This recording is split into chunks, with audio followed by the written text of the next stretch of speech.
We have been helping people grow online. It has been absolutely amazing. We have helped many content creators get from zero to monetization in under 30 days. We even have a couple of these superstars who did it in 1 or 2 weeks. If you want to learn how to do YouTube, I don't care your age, I don't care what skills or talents you have. Trust me, I can help you do it effortlessly. Just reach out to me with the word coach and we can get it done. One more thing.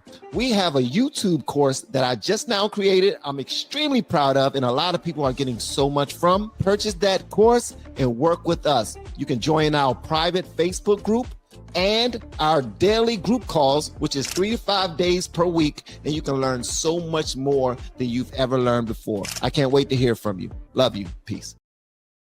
What's going on, guys? Welcome back. Welcome back. Welcome back. I am Van, and we are all the LFR family. It is Friday. Expect to turn up. Expect to hear me talk my sugar honey iced tea.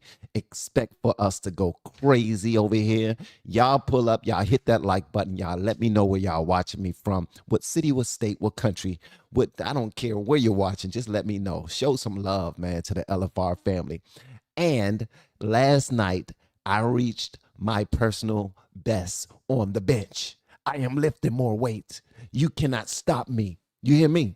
I'm about to be strong as an MFer, and you can't say nothing about it. Shut your daggone mouth, because I'm about to be choking people for no reason, because I'm about to be the strongest person in the world. Y'all let me know whatever y'all want me to know in the comments, man. What's going on, sweet angel? We gonna start some stuff today, Jack. We gonna start some stuff. What's going on, Sugar Shane? Nice seeing you, buddy. Louis B. Fishing, what's up? Wheezy, what's going on? Yeah, we got Wheezy up in the bit. Wheezy always pulling up. What's going on, Wheezy? Shout out to Arkansas, Brian over there in Arkansas. We're going to talk some stuff today. And I want y'all to answer this chat, right? I mean, this poll that I just now posted inside of the live stream. Answer that for me and let me know what y'all think about the whole Druski, Erika Kirk thing that's going on. Apparently, Erika Kirk is saying that she's going to sue this brother. She says she's about to sue. And I got my thoughts, and you know what I mean? We about to have some fun. I know I'm going to piss y'all off, though. And yeah, let me see who else is up in here. All right, so we got Emily. What up, Emily? I got to answer. Emily did it. Shout out to Emily did it. Who is killing it on the internet? Who has changed my way of looking at YouTube content creation overall? This lady signed up for my coaching, and we all got a little game plan to follow. She decides, she said, you know what? I'm doing my own thing and I'm gonna have a good time while doing so. Her channel blows by everybody's. By her saying, no, I ain't gonna do what you say do. I'm gonna do what I want to do. Well, at least I played a part in it. At least I was here. I was in the room. I was in the room when she said it. What's going on, Matt? Shout out to Matt Shaw. Matt Shaw. Matt Shaw. Yeah, man. Pull up, hit the like button in this order. You pull up, you click play to watch the video. You hit the like button to show some love. If there's a hype button down here, you hit that so that YouTube can send this out to more people. And if you're liking what you're seeing, feel free to go ahead and share it somewhere. Share it on X, share it on YouTube, Kick, wherever you are. Share it on all of those places. Right now, we are live on YouTube, Kick, Twitch, and X. Yeah, and X. I can't go live on Instagram for another 200 days or something like that. Something weird. And it's all from me talking about politics and yeah, they don't like that the way I was talking about it was frowned upon in this establishment. Daryl, what's going on, Daryl? Don't choke him out, bro. Nah, I ain't choking. I'm actually real what you call it? I don't start no sugar honey iced tea. I want there to be peace for everybody. I don't even want there to be any type of, hiccups or nothing. If there's an escalation in attitudes or anything like that, I fall back, man. Unless I feel threatened, that's when I get involved. Unless I feel threatened or somebody around me is feeling threatened, that's the only time I get in. But I am excited because I'm lifting more on the bench, bro. I started out with 135, man. That's a 45 on each side of the bar. The fellas know about that, and some of the ladies know about it too. And now, bro, I'm at 190 right now. So I'm moving up. And this is only let's say 3 months. 3 months. 3 months of work. 3 months of work, and I've already moved up 55. So hit the like button, guys. We got to push this joint, man. We got to push this joint. I want to see more people up in here. I want to see more people up in here. All right. So, yeah, Louis B. Fishing. The Patriot. The Patriot. When the Patriot pull up, somebody let me know, please. Thank you so much. When the Patriot pull up, somebody let me know. Oh yeah, man. We about to get it. We about to get it started, baby. Yeah. Shit. I'm about to be at the beach this summer with my shirt off. I'm about to be downtown Washington, D.C. with my shirt off. I'm about to be in church with my shirt off. I'm about to be everywhere with my shirt off. Talking about, stop playing with me, bro. Stop playing with me, bro. That's how we doing. That's how we doing. All right, let me pull up some videos real quick. Hold on. Let me pull up the videos that we plan on talking about today. Pull up a couple of them anyway. Some of them didn't come out the way I wanted them to. Don't let anyone disenfranchise you. Okay, Erika, Kirk. All right, we definitely talking about that. Definitely talking about that. All right, let me pull up another one. What else? Oh, yeah. Telling you, God gonna humble. This brother right here is pissed that Erika Kirk was being made fun of by Druski. I think he's a pastor. I'm about to light a fire under his ass. He sound like a sucker. He sound like a sucker for real. Like, the grift don't have to go this hard, bro. You grifting like hell. And that's a pastor. He's a preacher, and he's super grifty. Guys, check this out, man. Listen. Look. So my birthday was on Wednesday, March 25th. I just now turned 48 years old, right? To God be the glory. To God be the glory. God is absolutely amazing. I'm not going to turn this into no church service or nothing like that. But I know, as far as me and my journey is concerned, God,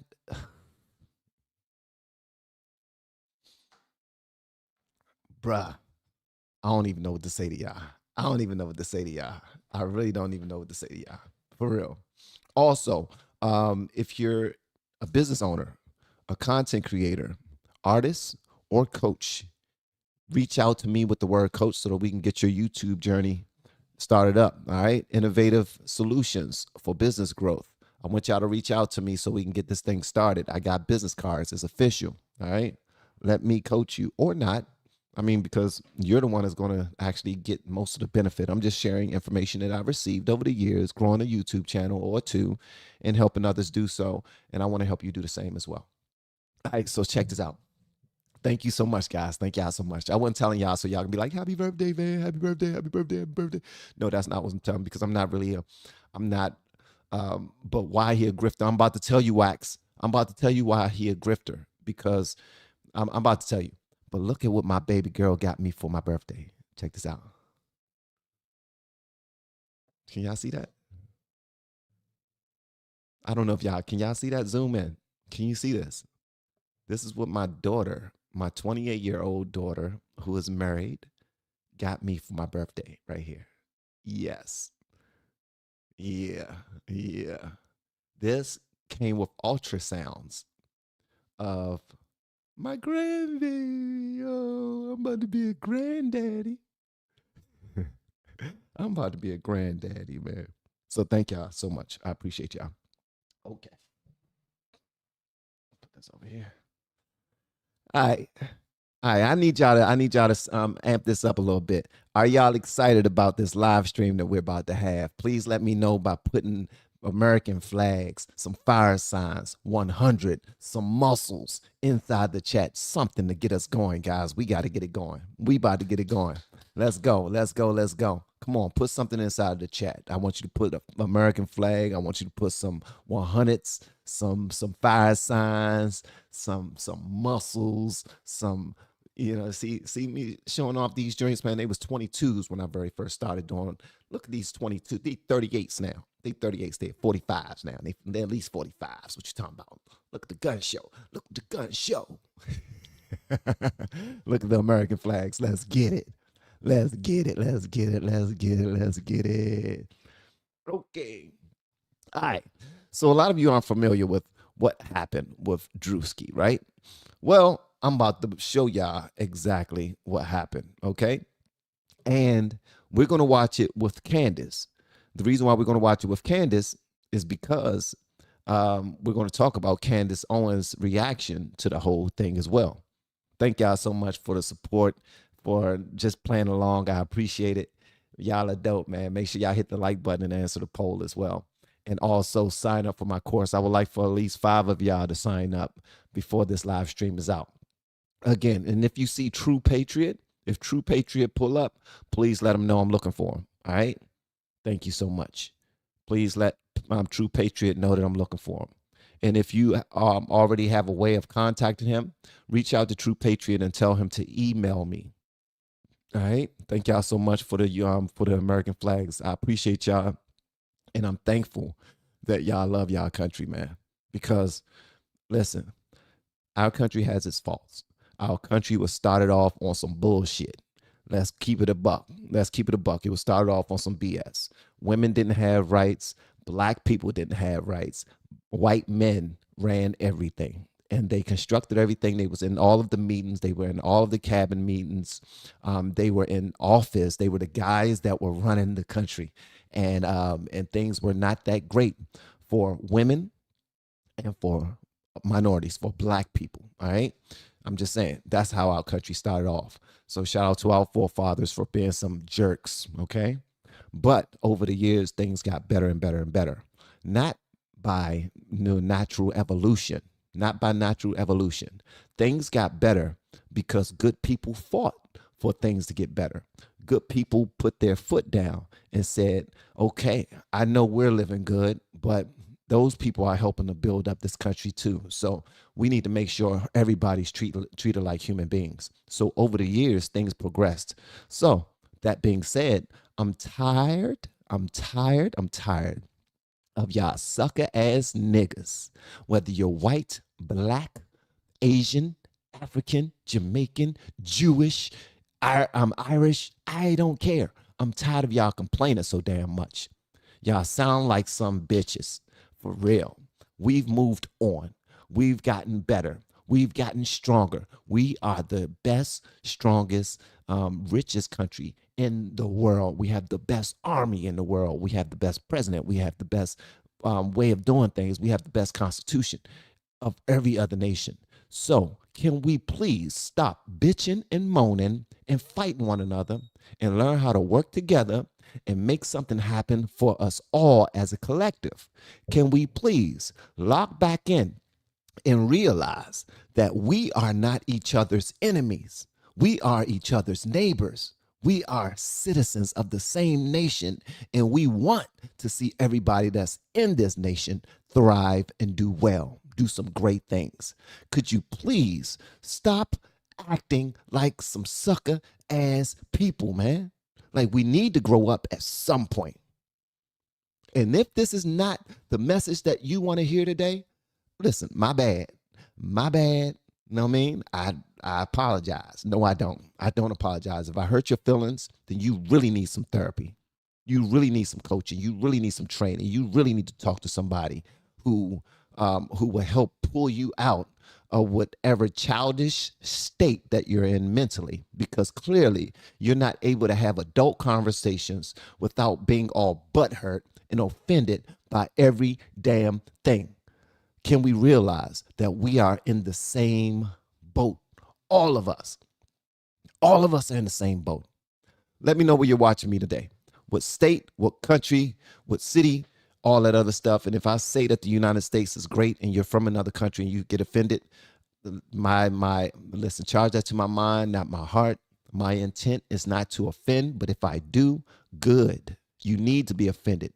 If you are easily offended, then get offended. I don't give a damn. What you gonna do to me? Huh? I'm benching 190. I'm benching 190, bro. I tried to do it again last night and got stuck. But at least I did it once, and I ain't have to have nobody help me. Talking about. So yeah. So the bigger the muscles get, the bigger the attitude is gonna get. I'm just letting y'all know that right now. All right. I am on my Stevie Knight. All right. With the Stevie Knight muscles comes the Stevie Knight attitude. Shout out to Florida, Cleveland, Ohio. What's going on, guys? Thank you so much, Tam. I appreciate you loving the content. Yeah. I'm gonna try to read these things. Listen. Yeah, Stevie cool. He cool. I've been in the game for a minute, still haven't spoken to Stevie. He ain't reach out to a brother, be like, man, look, I see you, bro. Let me go ahead and help you out. Nah, man. So Stevie can kiss my ass too. Stevie Knight can kiss my ass too. Yeah, I said it. All right. See how people start to get when they in the gym?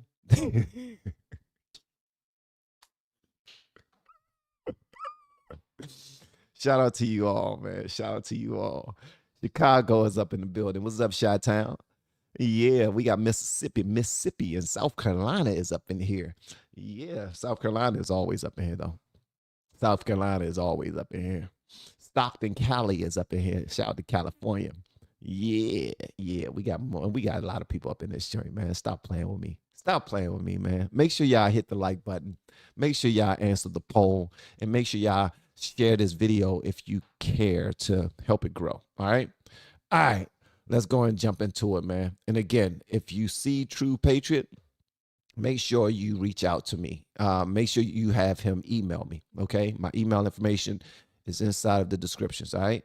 And also, if you're looking to start a YouTube channel, or you want to do it where you don't have to figure out everything yourself, you don't want to spend a boatload of cash on this, that, and the third, I will advise you to grab my course and skip past all of that. I'm just saying. Been doing this for a minute. I might have some knowledge. I might know a thing or two that can help you out. Shout out to Cincinnati. Shout out to Atwater, Cali. Shout out to New Jersey. Mississippi is up in this joint heavy. I seen like 5 people from Mississippi. Yeah. Cincinnati. Yeah, man. Yeah. You know, I didn't start paying attention to Ohio until LeBron James, the greatest basketball player to ever touch a basketball ever in life, period. All right, shout out to the West Coast, Roberto Vino. Yeah, I like the way Roberto Vino. I don't even know who he is, but they sell his stuff inside of this urban clothes store that I like to shop at. Me and JoJo, we pretty much wear like the same stuff, but hey, don't you lie me. Don't do that. Name one basketball player that's better than LeBron James. Just name one. You can't do it. Now shut up. Shout out to Eric Smith. My bad, big dog. I apologize, man. Charge that to my mind, not my heart. My bad. Shout out to DC natives. Shout out to everybody that's from the DC area. Shout out to Maryland, DC, Virginia. But specifically, shout out to Eric Smith. Yeah, shout out to Eric Smith. Also, before we get it going, don't mention no MJ is not the GOAT. So stop. He just got the shoes that people get shot over. Stop BSing. LeBron is the best. And we can do this all day long, but I ain't got time to school y'all because this is not my sports show. This is my political show. If you want to hear about sports and all of the information that's true coming from me, then you got to go ahead to my sports show. And I ain't got one yet. Somebody said Ray Allen, please. St. Louis is up in here. The whole east side is up in here. Yeah. All right. Y'all ready? Let's get it going. All right. So we're gonna start off with Candace Owens watching the what you call it, the Druski joint. And then we're gonna talk about it because he made fun of Erika Kirk, but he was actually making fun of all conservative women. He was doing a skit. That's what he does. And I want you guys to watch this, and I want you to watch it with whatever emotions you want to watch it with. If you want to get pissed off, get pissed off. If you want to laugh, laugh. If you don't think it's funny, don't think it's funny. But you can answer the poll after you watch this if you haven't seen this already, because I'm asking you about this skit. I should find it bigger, but I wanted to have Candace on the screen as well. So yeah, here we go. Get on your feet, boy!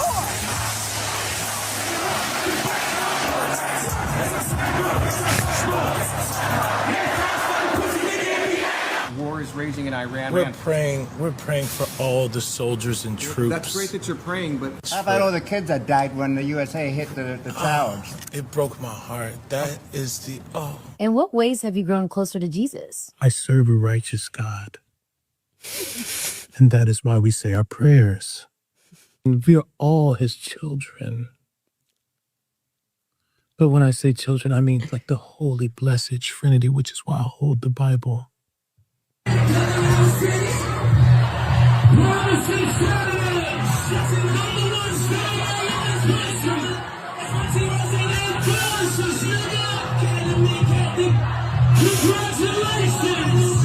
We have to protect all men in America, especially all white men in America. So good. Those That's a are good the guy. boys that we care about in this country.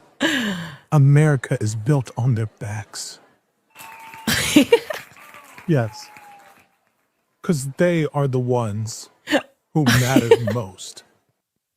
Okay, that black guy like didn't say a single word, and so just takes away the entire scene. Just perfect faces that he's making behind him. This is how everybody's feeling. Everybody, for the first time, it's not left or right. It's like everyone's united in feeling this. It feels fake. It feels wrong. They are trying to use this idea of Christianity as a shield, and I was hinting on that again.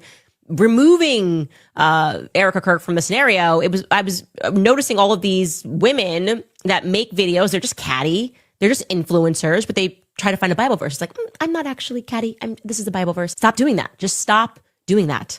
Now do conservative black women, guys. I think he's referring to me. I don't know.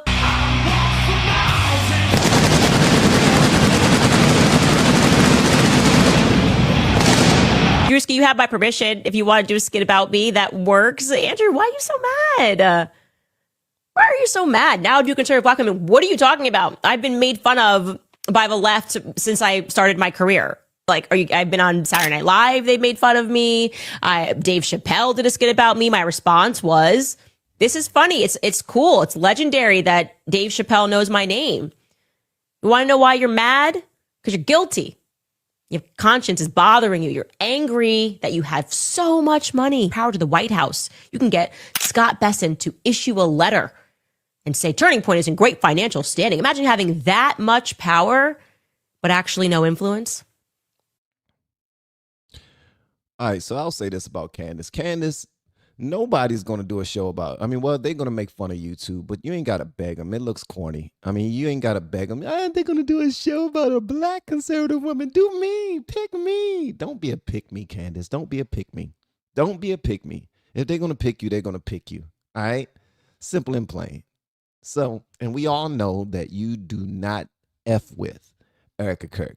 So 9 times out of 10, you're going to say that this was spot on. You're going to say that this is exactly how how Erika Kirk sounds and how she placates her audience and try to take advantage of people using God's ministry as a way of doing so. So we get the game. So reason why I'm checking this out is because I still do have a certain level of respect for Candace. Candace Owens is extremely intelligent. She's locked in what she decides to do, the type of entertainment that she provides.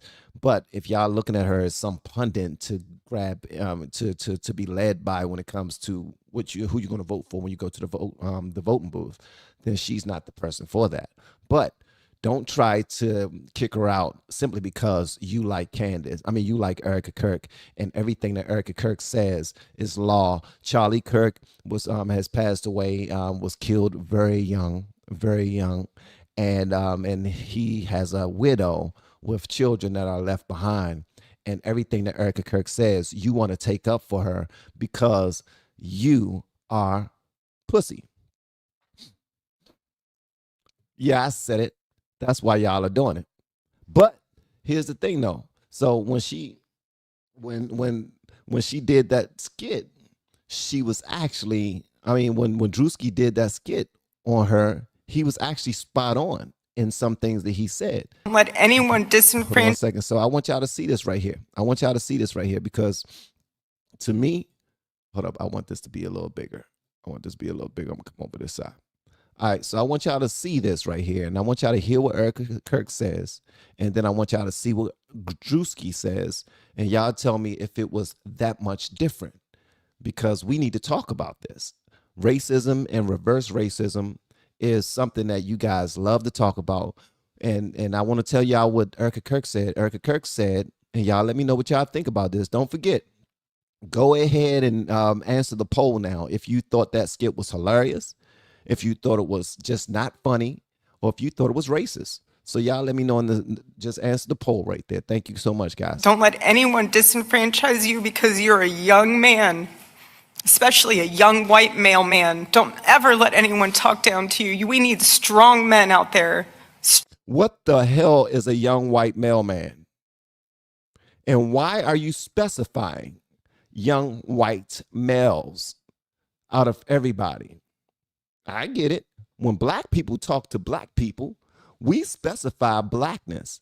But usually it's white people that say, why are you always talking about race? Why do we have to bring about race? It's one race. It's the human race. How come black people always want to say black people specifically? Well, my question to y'all is, why is it that Erika Kirk is pointing out white men specifically? I'm gonna play this one more time, and then Druski is gonna say what he has to say right after. Don't let anyone disenfranchise you because you're a young man, especially a young white male man. Don't ever let anyone talk down to you. We need strong men out there.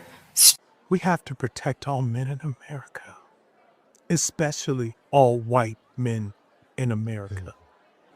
Those are the boys that we care about in this country. America is built on their backs. Now, if Erika Kirk says something like this, expect to be scrutinized. I don't know why y'all act like if she specifically shouts out white men as the ones that need to be protected, white men as the ones that we need to look out for. Why specifically white men? Our white men are being held back because they're being discriminated, and minorities are being picked for jobs before them. Minorities are being selected to go to schools before them. Minorities are getting business loans and opportunities before them. But something that you guys don't know and something you won't acknowledge is that minorities would not have this lane if it weren't for white men having all the power. There was once a time where black people were considered 3/5 of a human. There was a time where women did not have any rights. They had no say over anything. So because of that, because of white women being minorities, you got affirmative action. You got diversity, equity, and inclusion, DEI. The people who benefit off of DEI the most are white women. And by proxy, white men are benefiting. So now the original oppressor is now the victim of oppression. The original oppressor are now feeling the pinch of being looked over for somebody who's a minority. So now you have Erika Kirk, who's saying we need to protect them. We need to watch out for them. We need to make sure that they don't have their rights taken away. Well, they've had rights for a long damn time. They created the rights. They created the laws. They created all of this stuff. Like when you consider our forefathers, the people, the original slavers of the country, the original gangsters of the country, it was white men.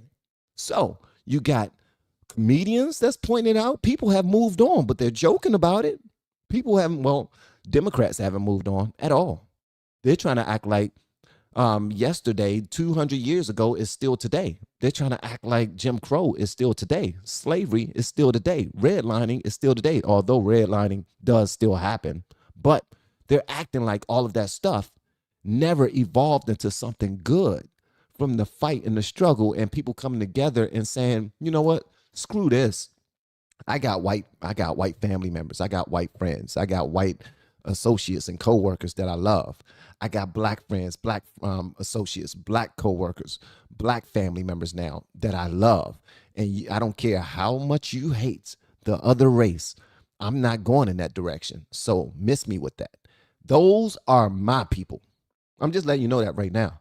Those are my people. The people who are saying white men are being discriminated against and it's unlike anything ever and it's the worst thing ever. Shut the hell up. Shut the hell up. It ain't no fun when the rabbit got the gun. Nobody like to hear anybody just complaining and bitching and moaning all the time. But it ain't no fun when the rabbit got the gun. Now you need to deal with the consequences of your forefathers' actions. If I'm lying, feel free to check me. Now, somebody said, so we can do blackface now? So we can do blackface now? Do it if it's funny. I don't give a damn. Robert Downey Jr. played a role in Tropic Thunder, and it was the funniest sugar honey iced tea I have ever seen in my life. Robert Downey Jr. is a seasoned actor. This dude has been in crazy amounts of movies, crazy amounts of film. His portfolio is nuts. But the best acting I've ever seen him do was in Tropic Thunder when he was in blackface. So miss me with all that BS. And then to hear you white people complaining about racism is hilarious to me. Shut the fuck up. Nobody wants to hear that shit. The same way I don't want to hear black people complain about racism all the damn time. I'm like, shut the hell up. Why you think I vote the way I vote now? Why you think I move the way I move now? Why you think that I support what I support now? Like, you can still sound like a bitch, whether you're black or white, Asian, it doesn't matter. The person that's complaining about, oh, now it's racist. That wasn't funny. That wasn't funny. It was racist. What? You sound like a dope. You sound like a dope, whether it was funny or not. And feel free to unsub. I don't care. You ain't got to announce it. Virginia, Lauderdale, and everybody else that wants to unsub, feel free. I don't care. Like, go ahead. You ain't got to announce it, though. I'm unsubbing. What you just now said was not according to my values. I don't care. I don't care. I really don't. Like, because if you're on the side of somebody that just want to complain all the damn time and you fail, like you're going out of your way not to face reality, then you're not my people. I don't care, bro. I really don't care. Shut the hell up. You're bitching and moaning about something. And guess what? If you hit somebody, expect to take some consequences and repercussions from that. Your forefathers were some demons. The man with the most slaves of all slave owners is on the dollar bill. It's on the $100 bill.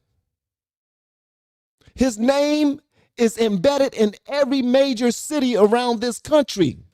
There's a street or a monument that represents this slave owner.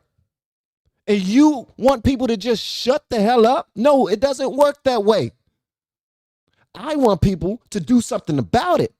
Not bitch and moan, but what I'm starting to see is white people are complaining that you're facing racism right now and you don't feel good about it. Guess what?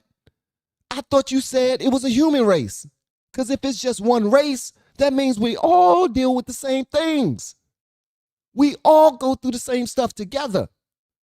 The Bible says in 1 Corinthians 10:13, there have no temptation taken you, but such as is common to man. But God is faithful, who will not suffer you to be tempted above that which you are capable to deal with. But he will provide a door to escape so you're able to bear it, so that you're able to deal with it. Why? Because there's nothing new under the sun. We go through the same sugar honey iced tea. All of us do. All of us do. But if you're going to sit there and look at me with a straight face and act as if this country wasn't built off of violence and racism, then you are lying to yourself. Just because we aren't there anymore don't mean that we shouldn't acknowledge the truth. But just because we acknowledge the truth does not mean that we should bitch and moan about it as if it still happens today, because that's not the case. All of it is disingenuous. All of it is a lie. And everybody who fake like you're the biggest oppressed, you're the biggest victim, you need to shut the hell up, because we all go through something. I told y'all today is Friday. Things gonna get spicy. Now will be a great time for you to exit if you have an issue, because I'm telling you right now, I have no filter whatsoever. Why? Because I ain't scared of you mother suckers at all. And plus, I see things for what they really are. I was on the Democrat side my entire life. I was closer to being a Black Panther member than I was to being somebody who's a progressive and want everybody to participate and everybody to be loved and all that. No. At one point, I did not like white people. That's because what I was taught. That's because what I studied. That's because what was showed to me about the things that were done to only Black people. Now, I see things that are done to white people. I see white people being victimized too. I see that. I see it. But am I going to be like, yeah, cry on my shoulder because you're so oppressed? You're the victim now. Oh, you okay? You okay? The Black man being racist to you now? You okay? It's all right. Go ahead and cry on my shoulder. No, never that. Never that. I raised 2 young men, 2 young women, and the crying on the shoulder is for them. The crying on the shoulder is for my wife. The crying on the shoulder is not for you grown ass Black and white people out there. It's not. It's not. Grow the hell up. Grow a pair. Grow a pair. That's what I say. And then, hold on. And then we got this pastor right here. It's funny. This pastor right here, who we're about to watch, his name is Jordan Wells. He's pretty big on X. He's growing on X. And this dude is grifting his ass off. Let me see here. All right, so after we watch this, I'm going to read the messages that you guys are sending me, because I see y'all are going off. Oh, brother, I hate you. You get on my nerves. F you, you Black man. You damn rat bastard. I knew you was still a Democrat. You know what? Sometimes I wonder, Van, are you still a Democrat that just votes conservative? Are you still a Democrat that still just speaks up against certain things that you don't like? Probably. I might be. Thank you so much for the super chat, Wheezy. You are the absolute bestest ever. Now, she wrote this after I started going on my rant about...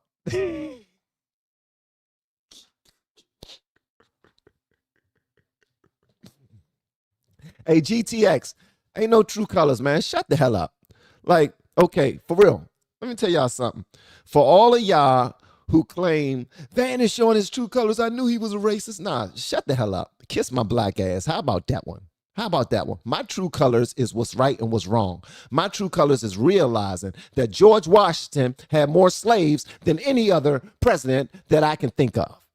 And his name is on every street corner. Well, it's in every major city around this country. Why is that? Why should Black people have to look at that shit and they can't complain about it? But you're a white person saying, oh, if you acknowledge that, you're showing us your true colors.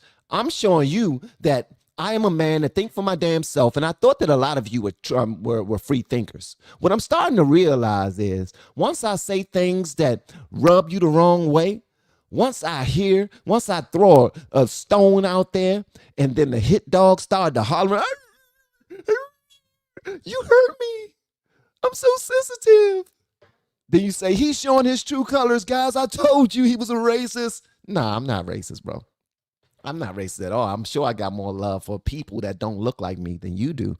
I'm certain I have more relationships and friendships with people who don't look like me or come up the same way I came up than you do.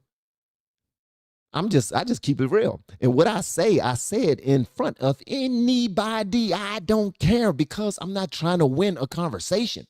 What I want us to do is be on one accord. What I want us to do is start to walk together, talk together, start to fight together, love together, start to reason together. I want us to start having the conversations that will lead to some of this hurt and this pain leaving all of our households. I don't want us to be victims anymore. But I don't want you thinking that simply because we moved on, that nobody should acknowledge it. I ain't got no issue with people acknowledging the past. I just got an issue with people belaboring the point. If you're going to belabor the point and just bitch and moan and complain all the damn time, I don't want to be in your circumference. I don't want to be around you at all. So if you're one of these people that feel like Van is showing his true colors and he's evil and he's racist, then you can feel free to say that. As a matter of fact, I encourage you to say it with your chest. I encourage you to pull up on the screen with me and say it into a microphone, say it into the camera. I want you to say it to my supporters. I want you to say it to my base. That's what I want you to do. But you're scared. Most of you don't have the balls to do that, but you do have the balls to talk about people behind a damn screen. But I invite y'all all the time to pull up and say whatever you want to say. But most of you won't accept the invitation. Why is that? It's that way because you don't have the communication skills, the knowledge to be able to back up what you think, or you're just overly sensitive and you will cry before you have a real conversation. And I want us to have a real conversation. But that's the part where I fall short because I'm realizing that people appreciate fake more than they appreciate real. That's why Candace Owens has hundreds of thousands of people on her live streams every single time she goes live. And a great majority of you don't even subscribe to most of her thoughts anymore. At all. You know that she's a professional antagonist. But so many people still flop to her journalism. They flop to her content because you want to hear it. You want to hear her attack people. You want to hear her go scorch earth on the politicians that you hate. But then when she starts to say things to hold President Trump accountable, oh, now you don't like her. When she started to say things to go against Erika Kirk, oh, now you don't like her. But any other time, you love her. I don't like fake ass people, man. And if you're one of them fake ass people, I stand by what I just now said. I don't like you, period. Or Wheezy. Okay, Wheezy said you are still the bestest ever. Okay, thank you, Wheezy. Thank you. Thank you. I appreciate it.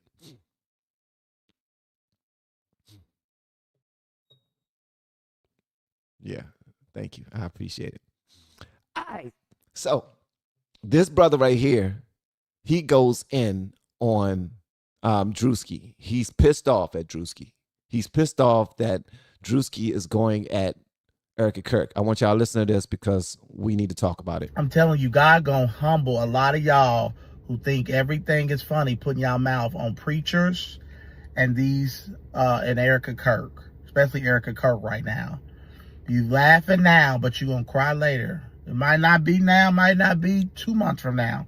But I'm telling you, when you touch people who are anointed by God, God's hand is on their life. She ain't gonna have to fight the battle, but God will. And I know a lot of y'all are demons and devils, and y'all think everything is funny. Y'all don't believe in God, or y'all not. But I'm telling you, there's a God. This is how it looks like the old folks used to say.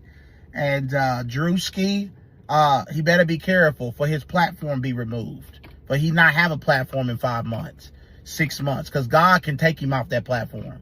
You hear what I'm saying? God can take people off of platforms. I don't wish nothing bad on him. But for you to attack a widow, God is against you. Erika Kirk is a Christian. She's a real woman of God. I don't care what that demon Candace Owens says. Charlie Kirk loved his wife. He wouldn't have wanted this for his wife. She's a mother. You might not agree with her. You might think she should have grieved differently. But the accusations and the lies against this woman with no proof behind it, just a bunch of evil, demonic, sick people on the internet who are unhappy and miserable in their own lives, who need to go to church, who need to get their life right with God and Jesus Christ because they are unhappy and satanic and miserable. That they find joy in attacking widows and people who are the most lowest in our society. But then they won't say nothing against gay people or LGBT people without getting canceled. But they'll attack. They want to attack these pedophiles. They want to attack these people that want to groom children with drag queen story hour. But they got so many jokes for a widow that saw her husband get shot in the neck. Okay, let's talk about this brother, man. Pastor, and I'm not going to call him any names, Pastor Wells. I'm just going to say this. Reverend Wells, you sound like a grifter. That's what you sound like. You sound like you really went out of your way. You went to go sit in your car after watching a comedy skit and said that somebody is attacking Erika Kirk. Nobody attacked Erika Kirk. He didn't say her name once. As a matter of fact, the things he said about her was actually true. She was the one that did a speech talking about protect white men, protect young white boys. She's the one that said that. The event that Turning Point USA had shortly after Charlie Kirk's death, matter of fact, the funeral was filled with explosives and sparklers and fire and American flags and loud music. It was. Where did he go wrong with that? Also, some of y'all don't remember this, but just recently, Druski went super viral where he was in whiteface at NASCAR. Let's skip that. After that one, he made fun of all black pastors and preachers who are going after people's money and trying to put money in their cars and their lifestyle before God's glory.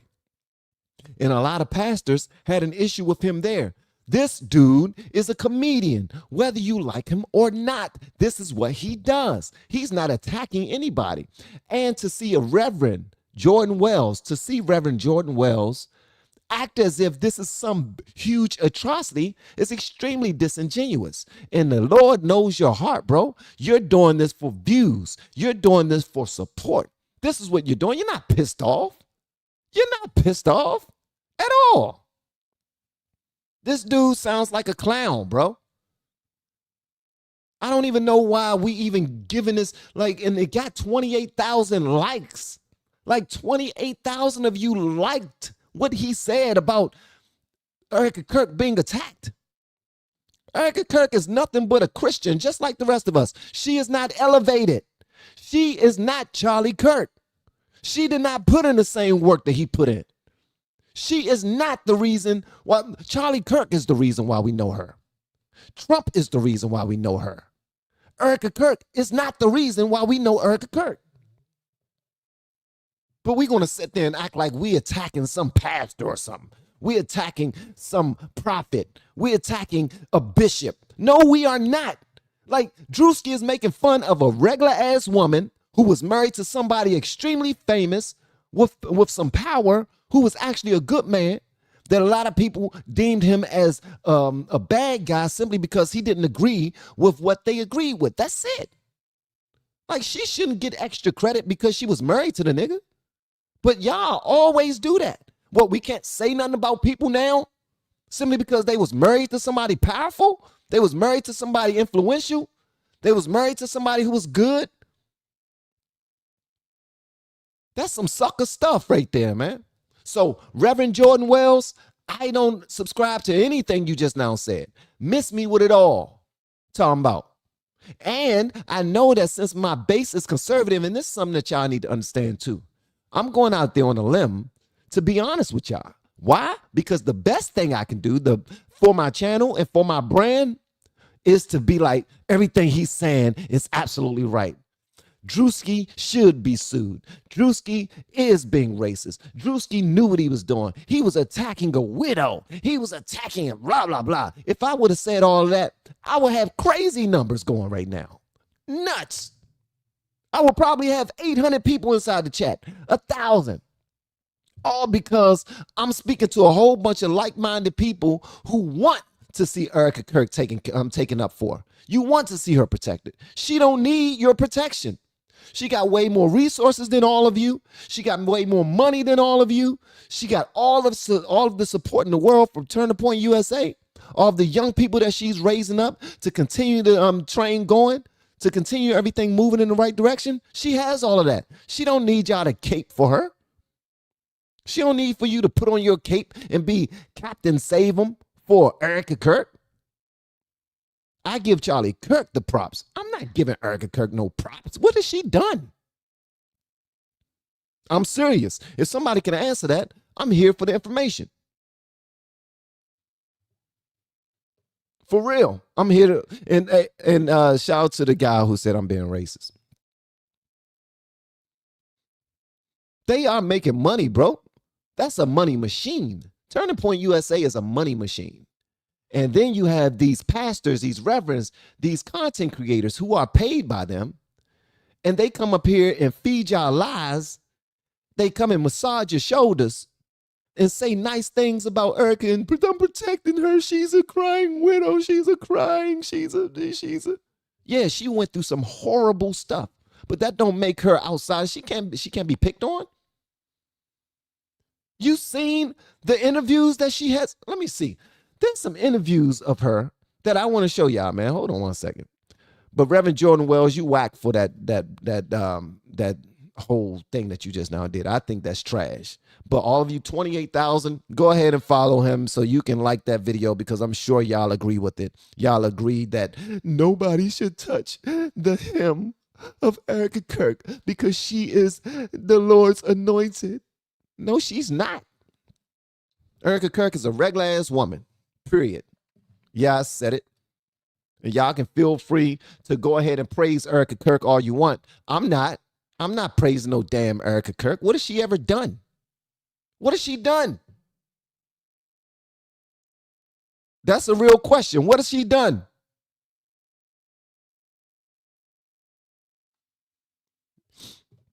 I'm just tired of all these suck ass people, man. Y'all for real. Erika Kirk. Eyes and interviews.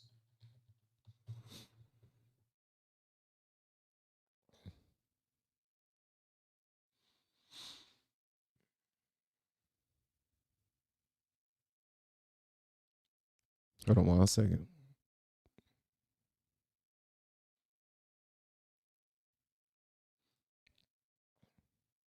I just now saw one yesterday and I cannot.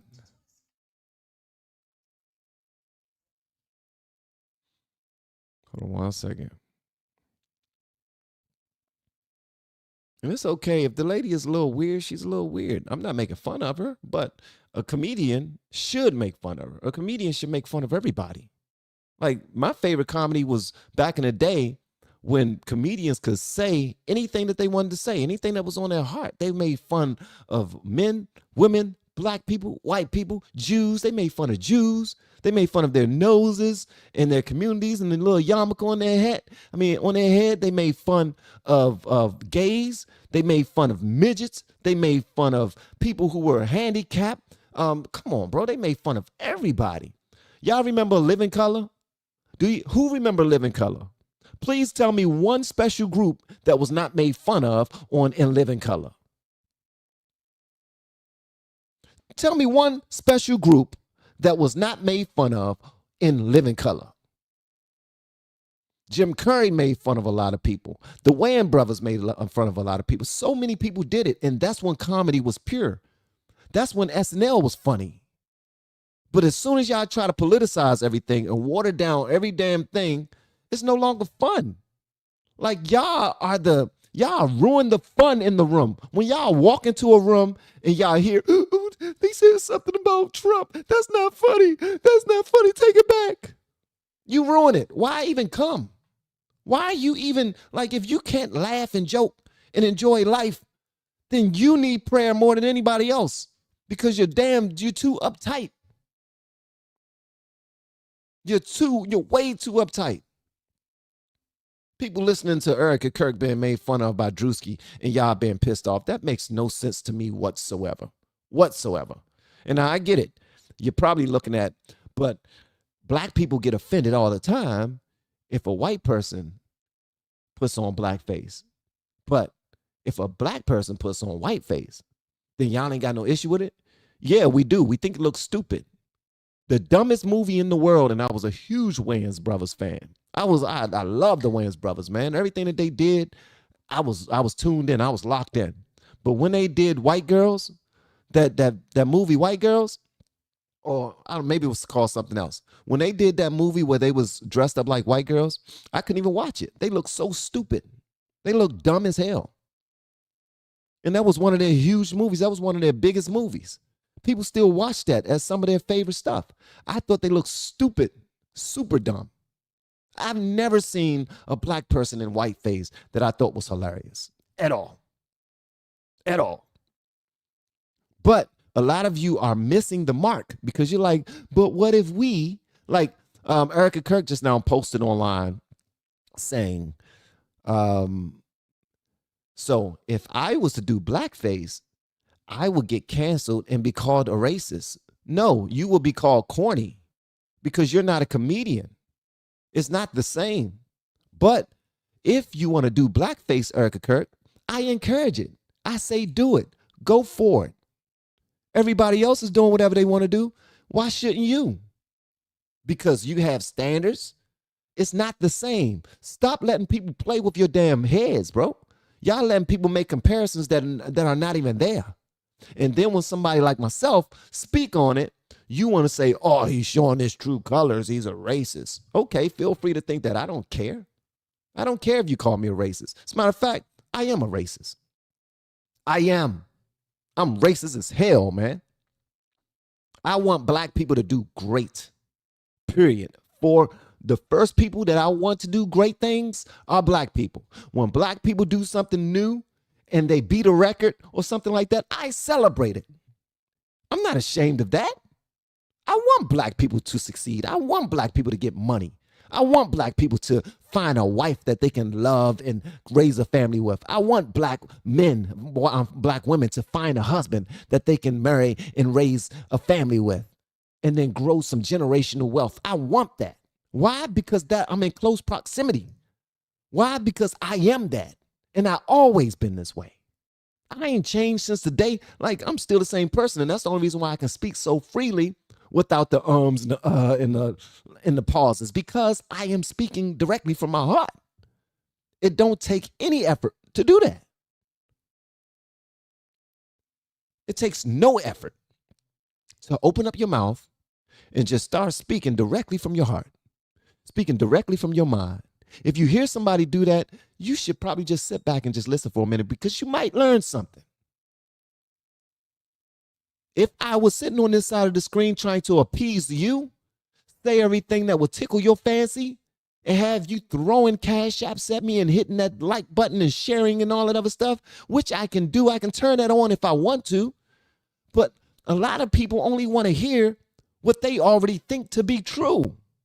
And if they hear anything opposite of that, they just automatically assume that the person that's saying it is an asshole or a jerk.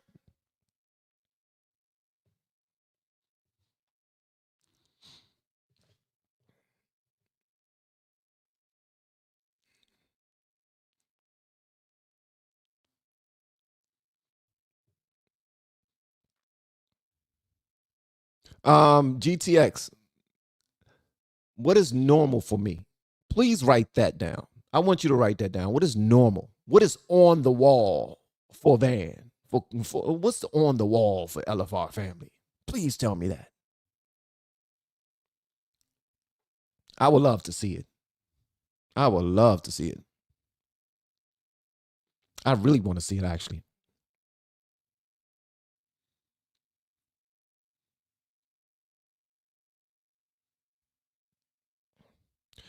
Look at this right here. Hold on. Look. Somebody look at this. Somebody look at this. Karma says, well, considering I've been following you for a very long time, I say you're being pretty normal. People who are not used to me since I've started my channel, and feel free to just go look at a few of my videos when I very first started, you will see that I'm the same person. I just grown in some ways. I'm able to communicate my thoughts a little better because this is what I do. But I don't have any favorites. Like, I don't have any favorites. The same way that you don't want black people to always beat that racism drum. I find it odd that now white people are starting to try to beat that racism drum. Everything's racist. No, everything is not racist. And if it is, okay, take it on the chin. Do you have a community? Do you have a comedian on the Turning Point USA side that can match Druski's energy? That can send something up the chain or put something on social media that will blow up as much as Druski's did? Do you have a white man or a white woman who can dress in blackface and put forth something that will be equally entertaining to their base, that will blow it up, start some controversy or conversations that will have me discussing that instead of what we're discussing today? I find it corny as hell that Erika Kirk is threatening to sue a comedian who didn't even name her in any of his skit. He just dressed up like her and stared into the camera after he says something every single time. The same way Erika Kirk does. She will be speaking about anything and then she'll stop and just open her eyes real wide and just look at my pretty eyes. Look at my pretty eyes. Captivating. It's weird. It's weird.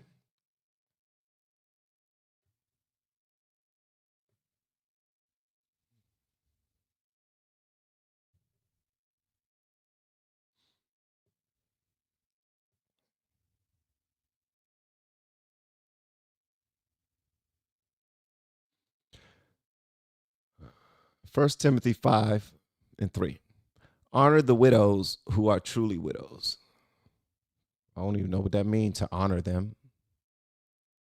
I'm not honoring any widows unless you put it in context. And honoring widows don't make fun of anybody whose husband passed away. If she got offended, it's because she felt it was true. And that's exactly what it is. She felt it was true. So since she felt it was true, she now wants to sue. She was not pleased by how he did it.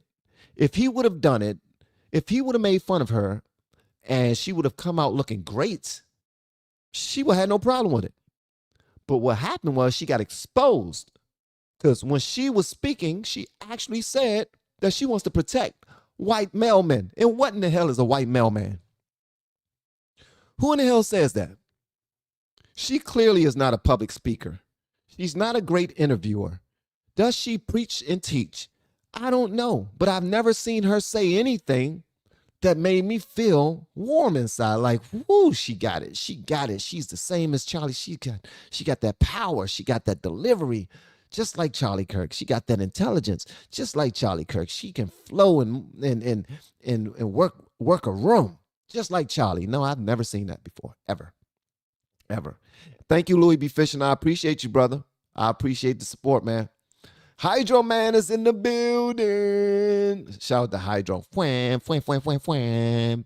Hydro Man says, people are crybabies, where every little thing is hurtful, racist, and just not right. Okay, racist, hurtful, racist, and just not right.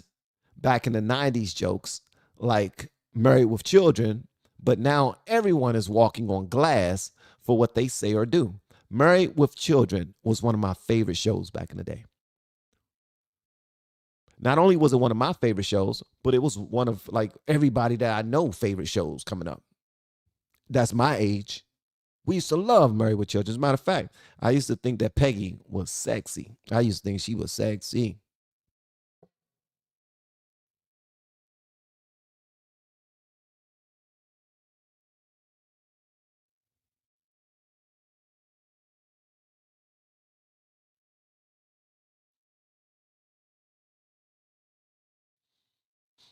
I used to think she was fine, bro. Yes, Peggy. I don't care what y'all say. I used to think Peggy was sexy. For real. I used to think she was. I don't think y'all saw her body. She had a nice little body when she was nice. Um, and their daughter. I used to think it was weird that grown men used to salivate over Al's daughter. For real. I used to think that was super weird. As a matter of fact, I still think it's super weird. If you are over the age of 40 and you're dating a 20-something, I think you're weird. I think you're weird. Period. That's just how I think. Why? Because if you're 40-something, there's a plethora of 30 and 40-somethings out there, women out there for you to date. Why do you want to go date somebody that's younger than your kids? Why do you want to date somebody that's the same age as your daughters? That is weird to me. Yeah, I'm different. A lot of men think it's okay, but I think it's weird. If you are a grown-ass man and you're dating somebody whose mind hasn't even developed yet, who have no experiences, no real-life experiences, but you want to put yourself in their life so that you can mold them to be the woman, the perfect woman that you weren't able to get because you're a damn lame. You're a lame-ass nigga is what you are. So you want to mold up a child to be the woman that you always wanted but could not attain. You cannot grab that woman because you are not that man who can handle a woman that you really want. So you go and grab a kid. And yes, I consider 20-somethings children because they're still stupid. They're still wet behind their ears. They have no real life experience yet. They barely even have a professional life yet.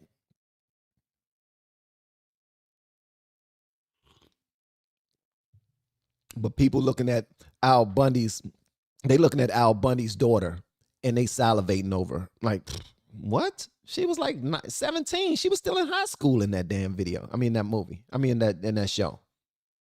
Her brother was older than her. No, he wasn't. He wasn't older than her, and she was a young adult. Never mind.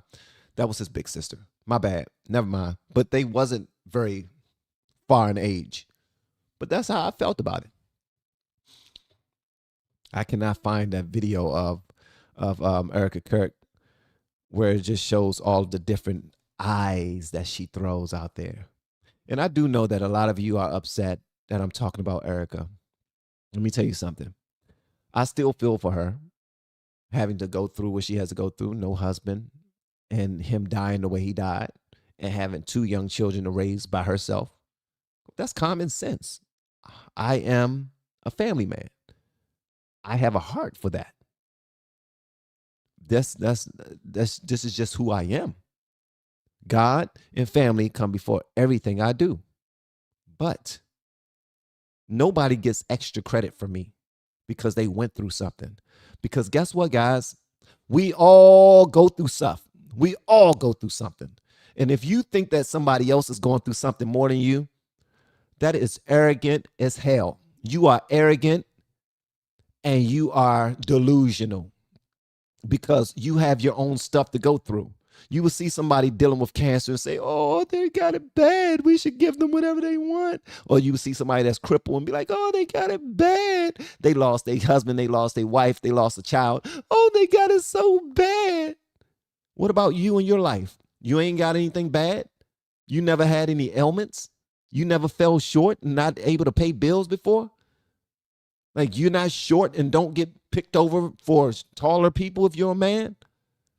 You're not subpar when it comes to beauty and be picked over for women who have the social beauty, like the beauty that people portray as beauty, that Hollywood portrays as beauty. Everybody got something. The Bible says that. We all have our lot. But we don't ever have more than we can bear. The Lord will always bless us to go through what we're going through. But a lot of you want to say, oh, she got it so bad because she lost her husband. I just want to give her everything I got. This lady is worth way more now than she was worth when Charlie Kirk was alive. She has way more power now, way more sway now than she had when Charlie Kirk was alive. But y'all are still acting like she need you. She don't need you. That's hilarious to me, man. That we always try to lift other people up on a damn scale and say that they need our help. They need me. Nobody needs you. What people need is the direct source. They don't need you. They need the direct source. The people that need you are the people who you made and you created and whose lives you're a part of on a daily basis. And that's your spouse, and that's your children, that's your siblings, that's your parents, that's whatever relatives, friendships, and relationships that you have in your life that you have grown up and cultivated over the years. Those are the people that need you. And you're looking at Erika Kirk as, oh, she's so sad and woe is me. I can imagine. Then stop trying to imagine, because she's living her best life in a mansion with millions of dollars in her bank account, and her children are fine.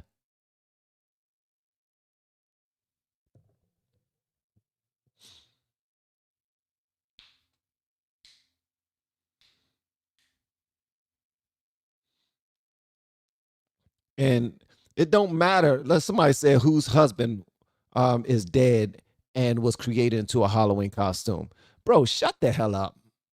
Like, there you go, trying to put some victimhood on somebody else. There you go. You got your own stuff. What's your bank account look like? Huh? What's your love life look like? What's your familial situation look like? You're talking about somebody else whose husband died and is a Halloween costume, and you still want to be so woe is me. I support her and I'm in love with her. Like, no. What about you? What does your life look like? Is it perfect? Is it something that I should try to live up to? I should try to be you? Are you Mike? Wanna be like Mike. I wanna be like Mike. None of us are perfect, bro. But here we go, another idiot in the comments talking about which one of you got a dead husband who was a Halloween costume and everybody was making fun of him. Which one of you? No, this is not comparison of the victims. Y'all keep on saying that we need to stop comparing our victimhood. Anytime somebody say, I come from a life of what you call it? My family was enslaved. My family was redlined. My family went through Jim Crow. We deserve reparations. If you want to put all of this favor on Erika Kirk because she lost her husband in the way she did, and you want to hold on to that, then you should understand and you should agree that black people should get reparations. Because somebody being killed and worn as a Halloween costume is no comparison to somebody's family members being hanged publicly for being black. For their whole family being enslaved.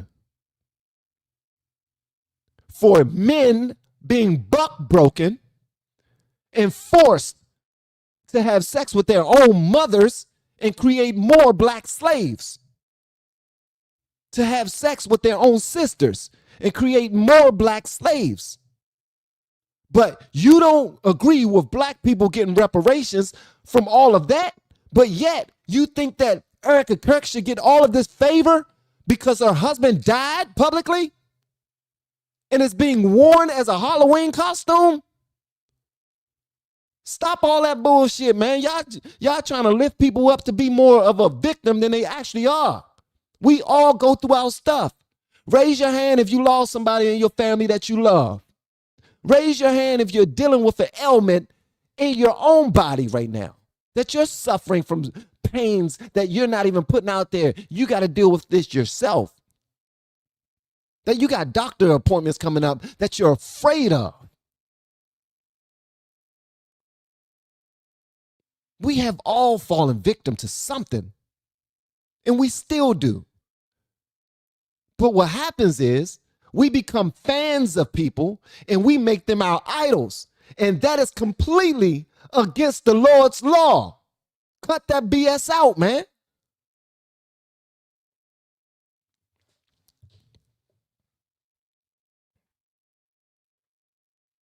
We are making these people our idols, bro.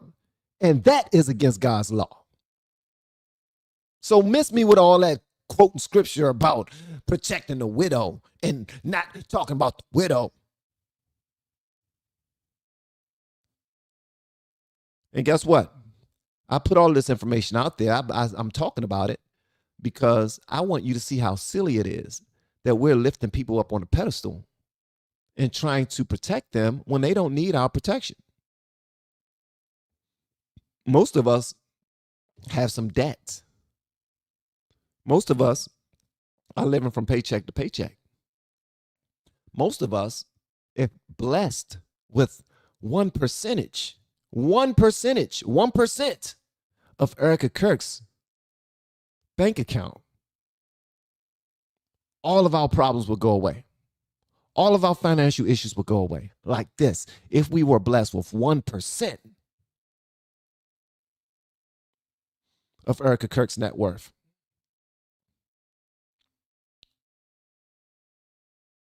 A percentage of a percent. But yet, we want to act like she needs to be protected. Shut the hell up. Shut your punk ass up. All right, let me see here. Thank you, Hydro Man. I appreciate you, brother. That was good. That was good. Okay, in other news, give me one thing that you guys are blessed to have, something that you thank the universe or you thank God for on a daily basis. Just one thing inside of the chat. Just one thing. It does not matter anything. For me, it's my health. For me, it's my family. For me, it's the roof over my head.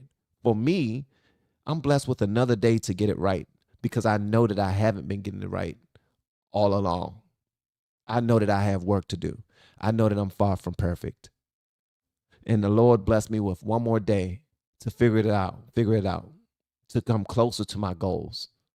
The Lord blessed me with one more day to help somebody.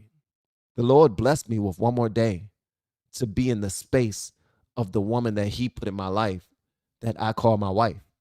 The Lord blessed me with another day to speak to my children and just to know that they're okay. The Lord protecting us from seen and unseen dangers as I slept last night. So at the end of the day, this is what my focus is on. This is what my focus is on. And if I'm going to focus on a victim, I'm focusing on actual victims, like people who are actually being victimized, which is why I decided to vote for Trump. That's the reason why I decided to vote for Trump. Because there's some actual victims out here. There are people who are being killed by individuals who are in and out of jail 10, 20, 30 times. And you wonder, why is this person out to even commit this crime again? You wonder, why in the hell did the Biden administration open up the floodgates and allow all of these immigrants to come into our country undetected? Undetected. It's crazy, man. And then all of these people are being victimized. You have people being raped. You have people being unalived. You have all of that. Hadassah and Rue, no class today. Sorry. Love y'all. Y'all take it easy, but no course. I mean, we're not meeting up today unless Emily or Renee is going to hold it. So y'all understand what I'm saying? So that's what this whole thing is with going on with Erika Kirk too. It's like, come on, bro. We need to realize that we have our own struggles, our own fight. Me, I'm a skinny brother. I've been skinny all my life. And every now and again, I would kick myself in my back pockets and say, get back in the gym, go hard again. Go back and do what you know you're supposed to do. And I would do it. And I would start to see that I'm getting some gains, things would go well, and then I would get a slight injury, or I would just, I don't know, feel like I've worked hard enough that now I can celebrate and take a victory lap that I'm doing so great. And then that causes me to start to adapt, what you call it, irresponsible paths into my day-to-day. And next thing you know, I'm not working out as much anymore. So yeah. We are changing the subject, Shane. We definitely changing the subject. Guys, we're changing the subject. All right, so are y'all familiar with the young jerks? I mean, the young Turks. I want y'all to see something right here. Y'all tell me, how come people can be so much of flip-floppers but still have the support that they have? Check this out. I'm not going to denounce Tucker Carlson or Candace Owens. Yeah, I said it, Candace. You're the worst of the worst. You're a sellout. No, we don't have to denounce her at all, okay? You're scum of the earth.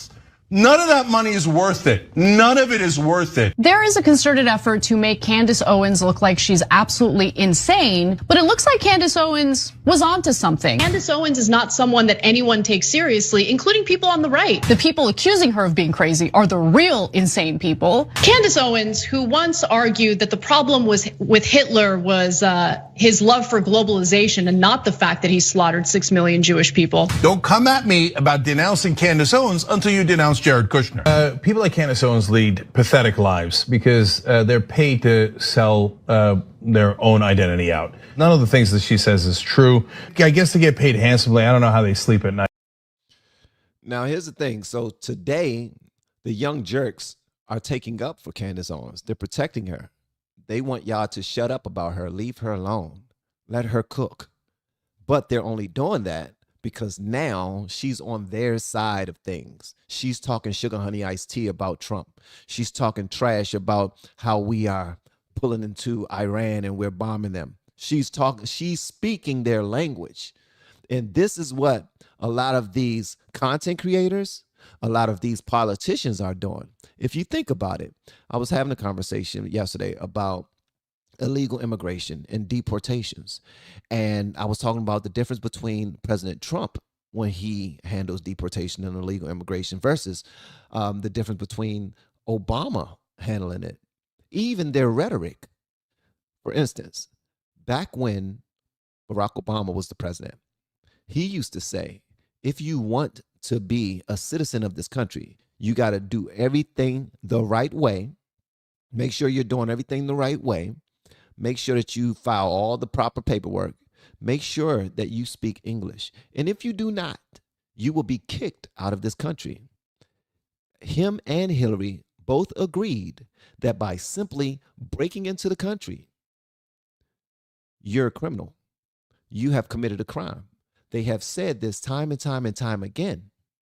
But now, when Trump says it, he is racist, he's demonic, he hate brown people, he only want to get rid of those immigrants who are from brown countries or shithole countries, as he said before.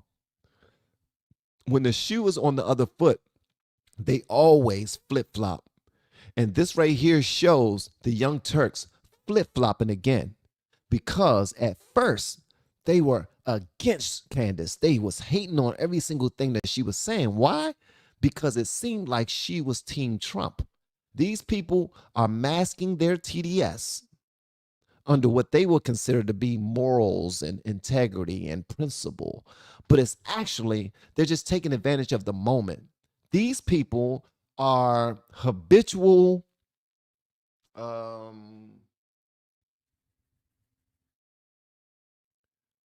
flip-floppers. They're habitual flip-floppers. Hey, and y'all ain't got to block anybody. Listen. I see somebody was blocked for saying something racist to me. I get it. Let them cook. Let them cook. As a matter of fact, give them this link right here. Don't, instead of blocking people, give them this link right here and tell them I said pull up. All right, here's the link. If anybody want to say anything, want to pull up and say something negative to me, it's not the people that are in favor. Like if you're in favor of what I'm saying, you're good. I'm talking about the cowards who just want to say something in passing because they know that they'll never be called out on their stuff. I would love for you to pull up, cut that camera on, and say whatever you got to say. If you want to call me an N-word, feel free. If you want to talk about how I think and how I move, feel free. If you want to talk about how I look and how I smell, feel free. Pull up. I would love for you to. I promise you, I will be nice, and I will just hear you out. Let you say what you guys say. And if you want to have a back and forth conversation, we could definitely do that.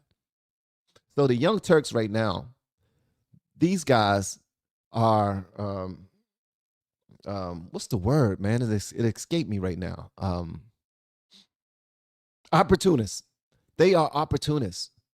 They're on Piers Morgan saying the same things that they were saying before to appease their audience. They only want to appease their audience. And right now, their audience are lockstep with Candace Owens. Candace Owens is causing such a stir in the MAGA movement and in the conservative party that the Young Turks are salivating over this. Like they are moist. It's making them moist. It's making their ding-a-ling hard. It's making them pull out the Jergens and go into their private space.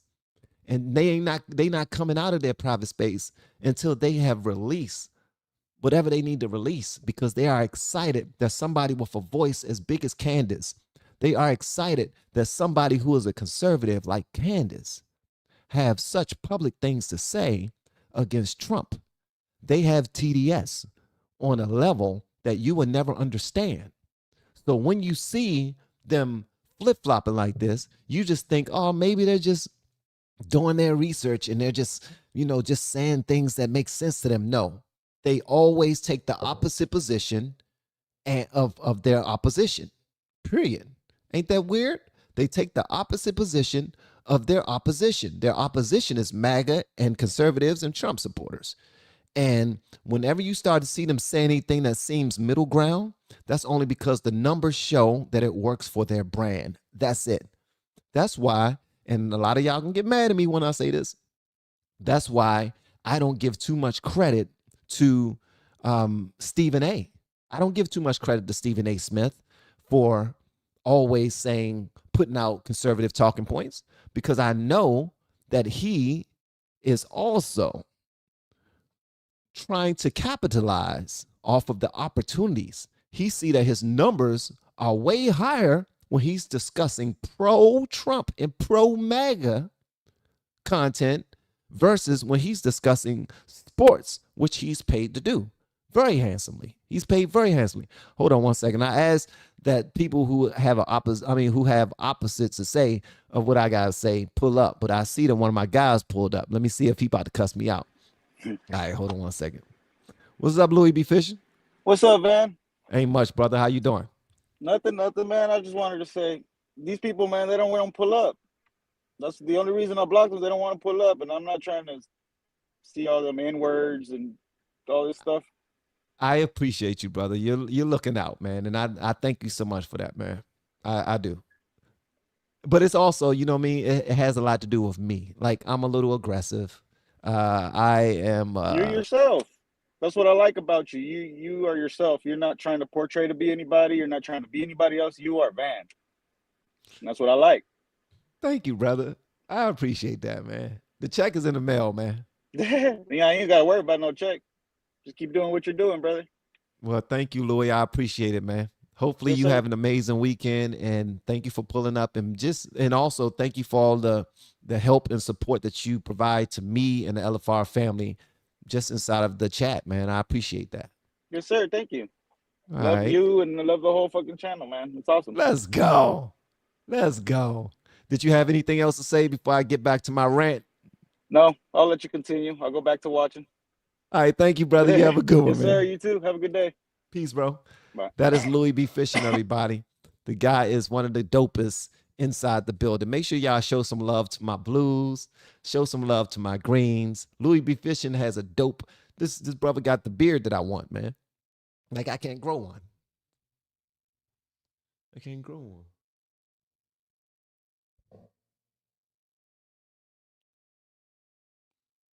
I can't grow one. Nothing connects. Thank you, Louis. Louis B. Fishing. All right, so shout out to the young jerks who are just opportunists. Both of them are. As a matter of fact, somebody tried to connect me with Anna Kasparian. I think that she's the woman. She's the woman on the Young Turks. Somebody tried to connect us and thought that we would have a great conversation. So they passed my information on to her. And I've been waiting to hear back from her people to see, but I guess I didn't level up as far as this is what happens, guys. If your numbers don't show up a certain way and they don't see any benefit of connecting based off of the numbers, then it's not going to happen. So I ain't taking offense to it. I think that she's ducking conversations with me because she's racist.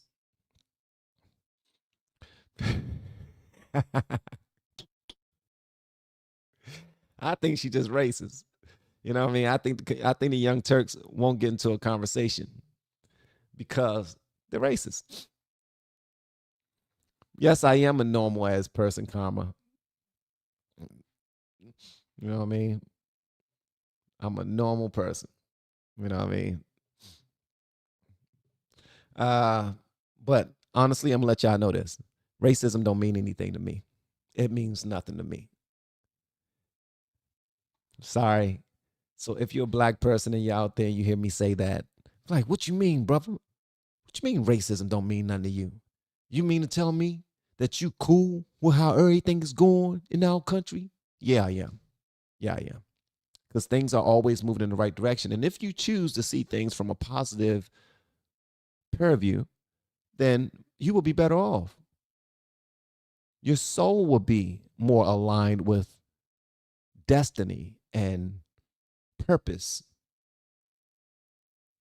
Your favor will continue to increase because you're the type of person who see the glass half full versus half empty. When you have an abundant mindset versus a lack mindset, you will be blessed. And that's even if we're walking around with one limb missing. If we're walking around with tubes in our bodies to help us breathe. Like we walking around with 1 foot and like we just need help getting to and fro. Like just being able to acknowledge how blessed we are, how gifted we are, how many things we've conquered in life, all of our achievements. Some of you have been with jobs for more than 10 years and you don't even look at that as an achievement. It is definitely an achievement. Let me know the longest in the chat. What's the longest that you've been at a job? Just let me know. What's the longest that you've ever worked for a job? And let me know also if you've celebrated that.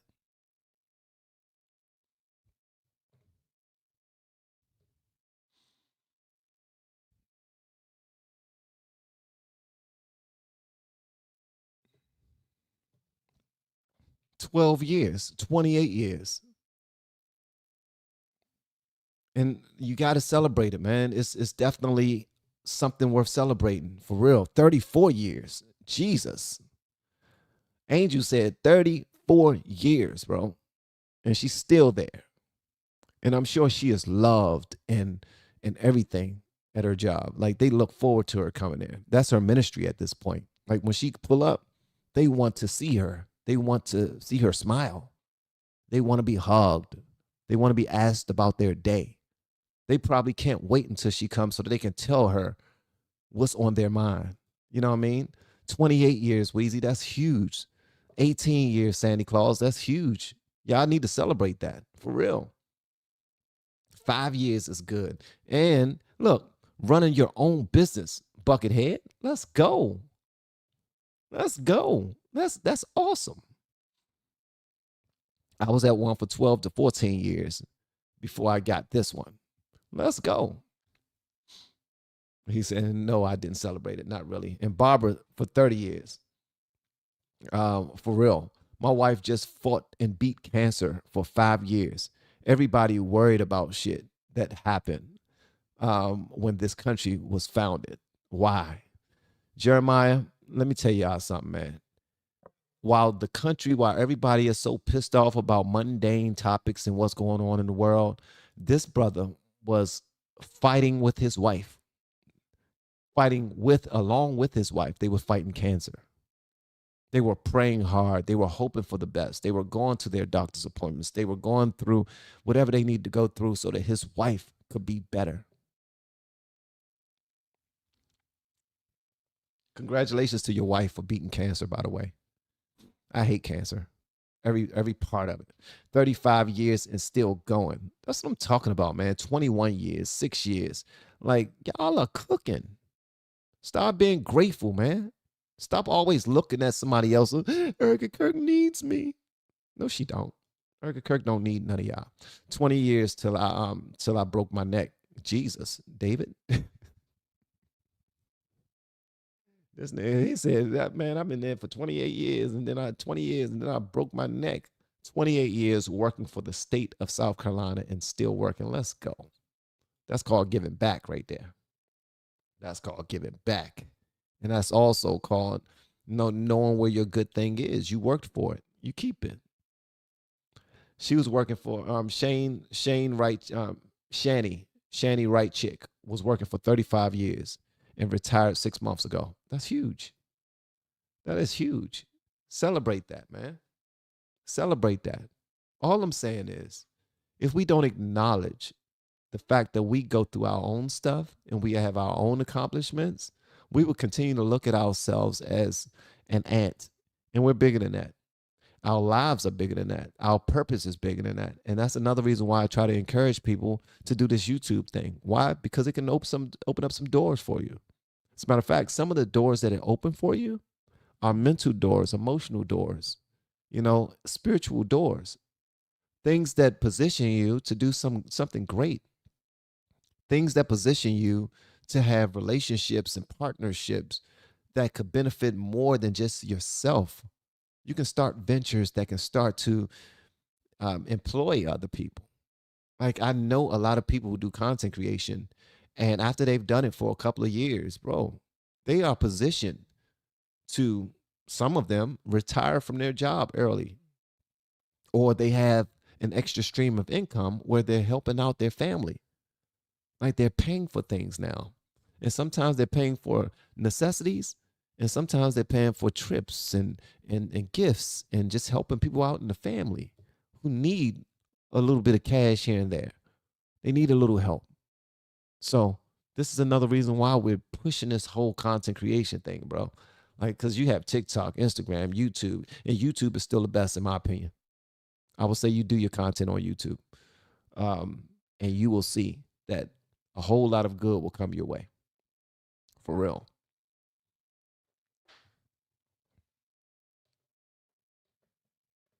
Check this out. As a white man, that Druski skit was hilarious and accurate as F. Let me tell you something, CL Bean. It was accurate for me. It wasn't that funny for me, but it was accurate. Hold on, we got somebody else who pulled up. What's up, Hydro Man? Hey, what's up? Hey, okay, going on one thing you said that about people having problems. Something that was told to me. As time goes on, as you get older, everybody ends up with problems. Okay? There is no getting away from it. Some get it sooner than others.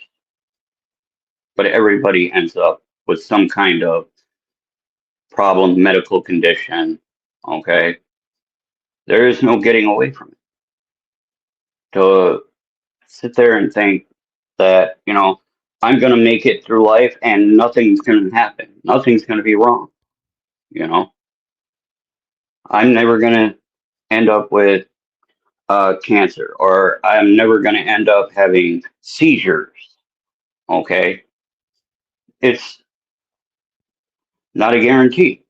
You know, it's not a guarantee at all. For how many years have you been dealing with medical issues, Hydro Man? Since I was born, it runs in my family on the guy's side. And I remember when we first connected, you used to be on my live streams a lot. Yeah, I try to watch out for you. I haven't been getting the notifications. I think it's my phone. Well, it's probably also because I don't stream a lot, and YouTube is they're sticklers for people that show consistency. So if I'm consistent, you will start to get. Trust me, you're going to start to get notifications when I'm more consistent. But just to address what you just now said, that's one reason why I speak the way I speak about everybody acknowledging the fact that we all have our cross to bear. We all have our things to carry. And if we ever think that we're above dealing with anything that's tough, that's when we lose, because we all will be handed something down the line that we got to deal with. Period. Yeah, which also leads into another thing that was told to me. You have a choice in life. Okay, you can either let what's wrong with you control you, or you control it yourself. Okay, now me myself, as you know from the last stream, I have seizures. Okay, and I'll sit there and joke about it. I'll joke about it all day. You know, somebody else could joke about it. It won't bother me. Won't bother me one bit. You know, if it's funny, I'll laugh. Seizures I are have not a, funny. well, Seizures ain't I funny, bro. understand that. I understand. I understand seizures are not funny. They're Okay. not funny, and neither are micro penises. Like if I'm walking around with a micro penis, I don't want nobody making fun of me. Period. As a matter of fact, if you have a micro penis, you probably shouldn't smile a lot. I mean, uh, okay. My friend, for years, she was living with me, and she stressed about seeing her mom die every month of a certain year. Well, when she hit, it was either 36 or 37, she started having issues where she was passing out. And one time she fell out fully, and I knew what was going on. Took her to the emergency room. They gave her some testing. She ended up having seizures. She ended up getting seizures from stressing herself out by concentrating on her mom being killed in front of her. All right. So you can end up getting seizures just from stress. You can give yourself seizures.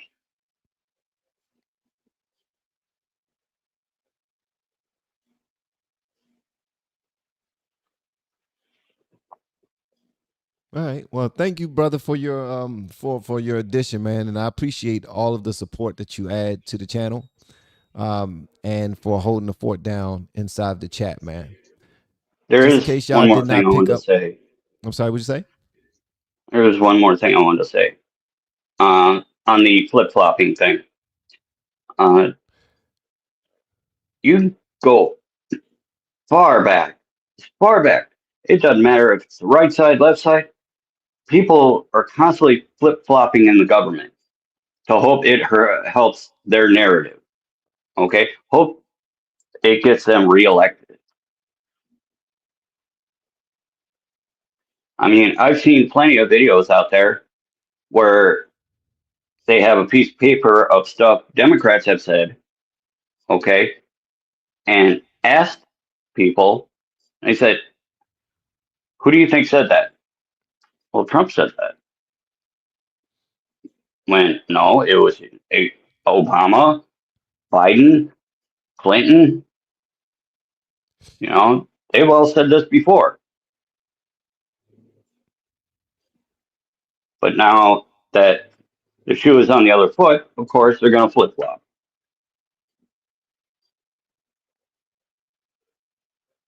So stop flip flopping. Hey, thank you, brother. I appreciate you, man. All right. All right, You have a good y'all day. say y'all show Hydro Man some love, please. Bless you, brother, and enjoy your weekend. Hopefully, you have a healthy, strong, and happy weekend, bro. Oh, hopefully my shoulder will feel better. I pray your shoulder feels better too. And you don't smoke weed, right? No, I take gummies, Oh, you take gummies. but Okay, I stay away from when it comes to a seizure, okay, um, we don't even help Okay. Well, I know I wasn't talking because about the seizures. I'm talking about your shoulder. oh But no, that did no, because it causes way too much pain because of the muscle tightening. I can dig it. Well, feel better, my brother, and thank you again for everything, man. All right. Y'all show some love to Hydro Man. Hydro Man used to be on the live streams years ago. He used to pull up and he used to hang out with us. You know, he'll be outside. His mom used to be on the videos. You know what I mean? A really good brother. He's a really good dude, for real. And yeah. Yeah. All right. Let me see here. Let me see here. Let me see. She said I'll test that theory. Let me see what you guys are saying in here. Let me see. Let me see. So today and tomorrow I have to work from 4 p.m. Okay. Everybody's talking about work now and they're diabetic and everybody's talking about their ailments. Y'all are so dope. I wanted to steal some money at you, but you're almost over. Miss Thing 4982, thank you so much. You're a sweetheart. You are a sweetheart. All right. So hold on one second, guys. Hold on one second. Yeah, we just chatting with the place. I didn't piss people off. They're so upset with me. You know what I mean? But it's all good. It's all good. Let me show y'all some good news. Okay. I gotta show y'all some good news. Okay. This brother right here, and y'all gonna be like, how in the hell is this good news? I think it's good news. This brother right here, he killed 3 people at inside of the prison.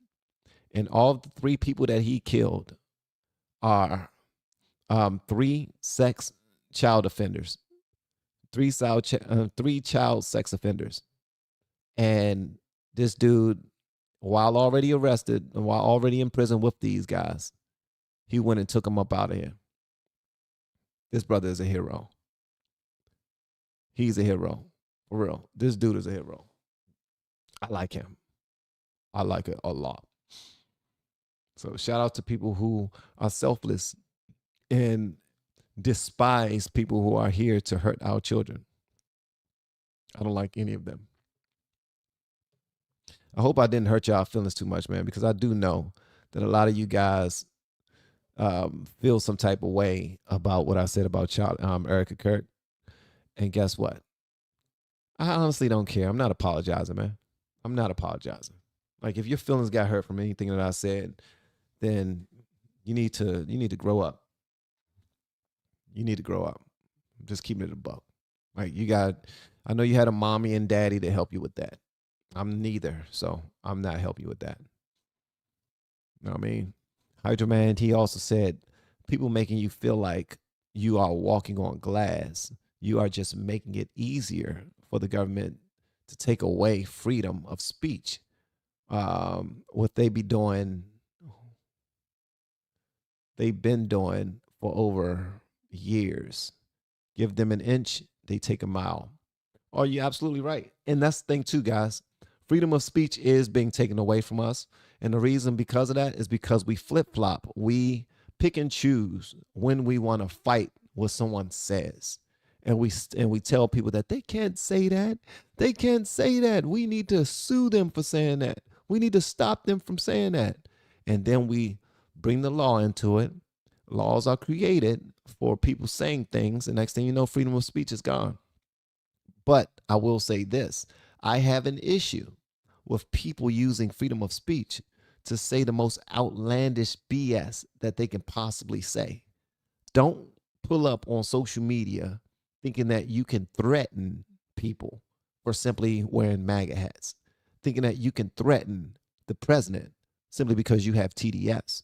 No, there will be consequences and repercussions for that if you decide to do it. So feel free to continue. If you continue down that road, you're going to F around and you're going to find out for sure.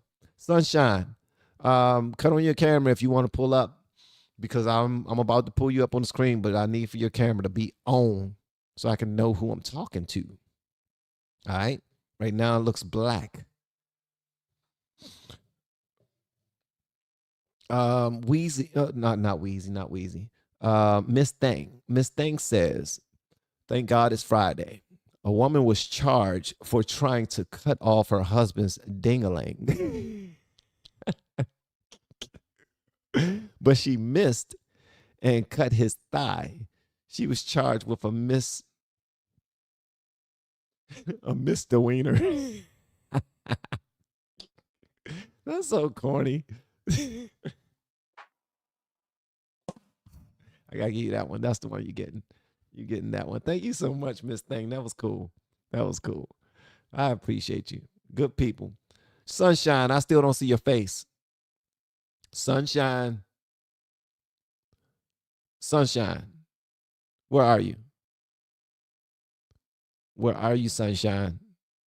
Okay, Sunshine rolled out. She said, nope, you're not seeing my face.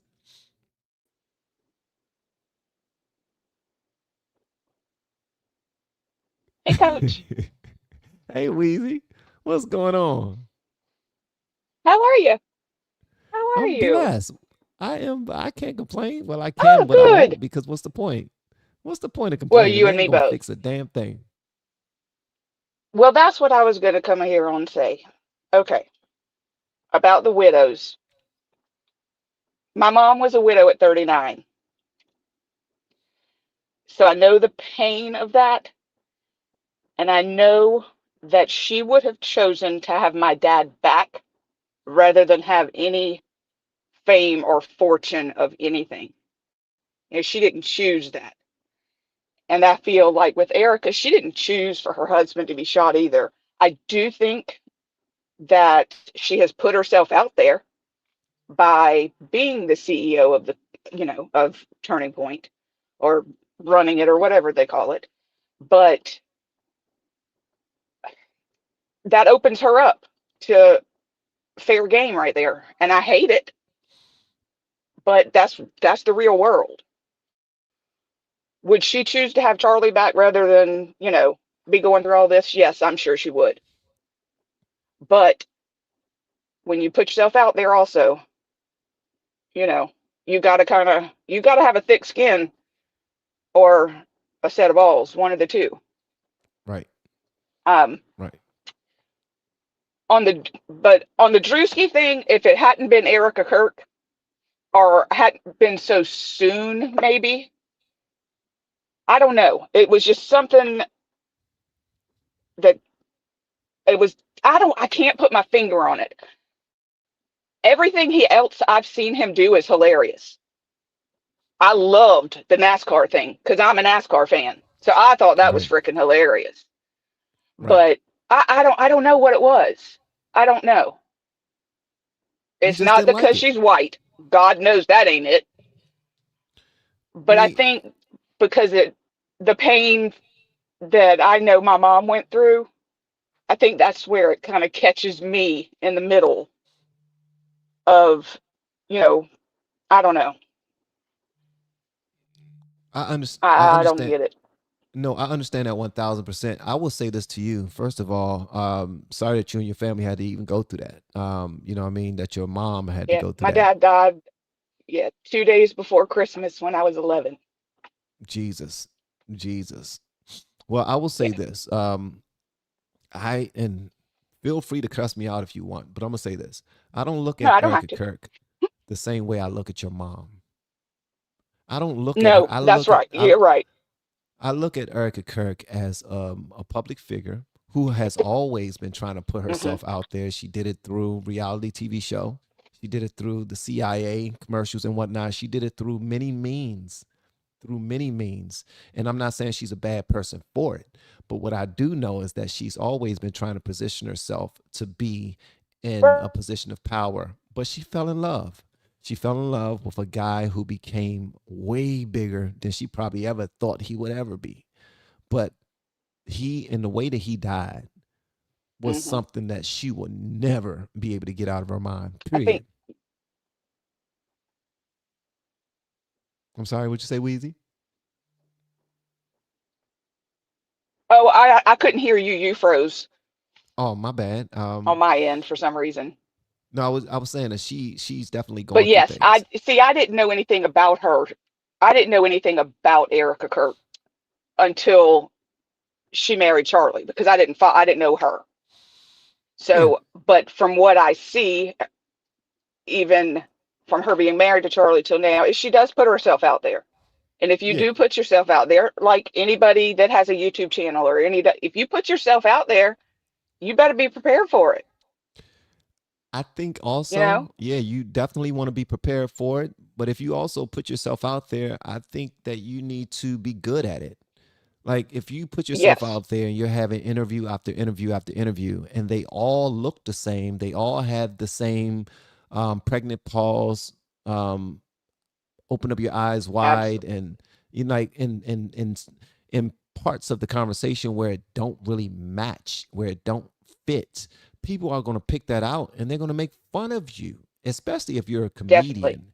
And plus another thing too, Druski, um, I just recently started finding him funny on different things, but it's usually not his sketch comedy. It's usually on other things that because he's in my algorithm. My son watches him, my daughters watch him, you know, a bunch of their friends watch him because he um his his his viewership is more for the younger Democrat Definitely. supporters. And so the people that bring it to my attention, I see it and I'm like, this dude is an equal opportunist. He makes fun of black pastors. He makes fun of black politicians. He makes fun of NASCAR, which was actually pretty funny to me. But after he posted that, he was under scrutiny for whiteface then. And he wasn't going after See, I Charlie thought it, Kirk. He was, huh? and, and you see as pale as I am, I thought it was funny. See, because But I'm you're a Ritz. cool, I'm not but you're I'm just not a regular cracker. I'm the Ritz cracker.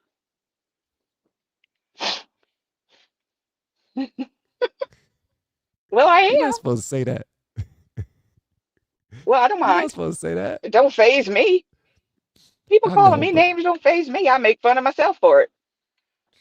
But at the on at the the end other of the topic I day, wanted to talk to you about, oh, go ahead. um, people where you said people are always going to have something. Yeah, we all do. We all are going through stuff in our lives.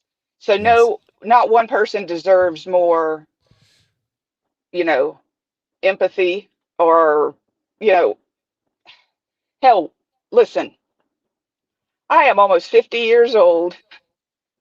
I got diabetes. I just found out I have another autoimmune disease, and my ass is going through menopause right now. I got shit. Oh, I got it. Yeah, you got it. But I get up every day. I put a smile on my face and I walk in my office and suck it up and do what you got to do for your family. Damn right. And that's what more of these the victim players need to do. We all have something. We all have something. Don't play the victim card that I can't do this because I have this. I can't do that because I can't do this. Now there are truly people that can't do some things. Don't get me wrong. But more people are fighting things that you can't see every day than people realize. And that's why we have to have grace and mercy and be thankful for the grace and mercy that God has given us so that we can give it out to them because we all have stuff. That's right. We all got our lot. That's just And the the way it fact, goes.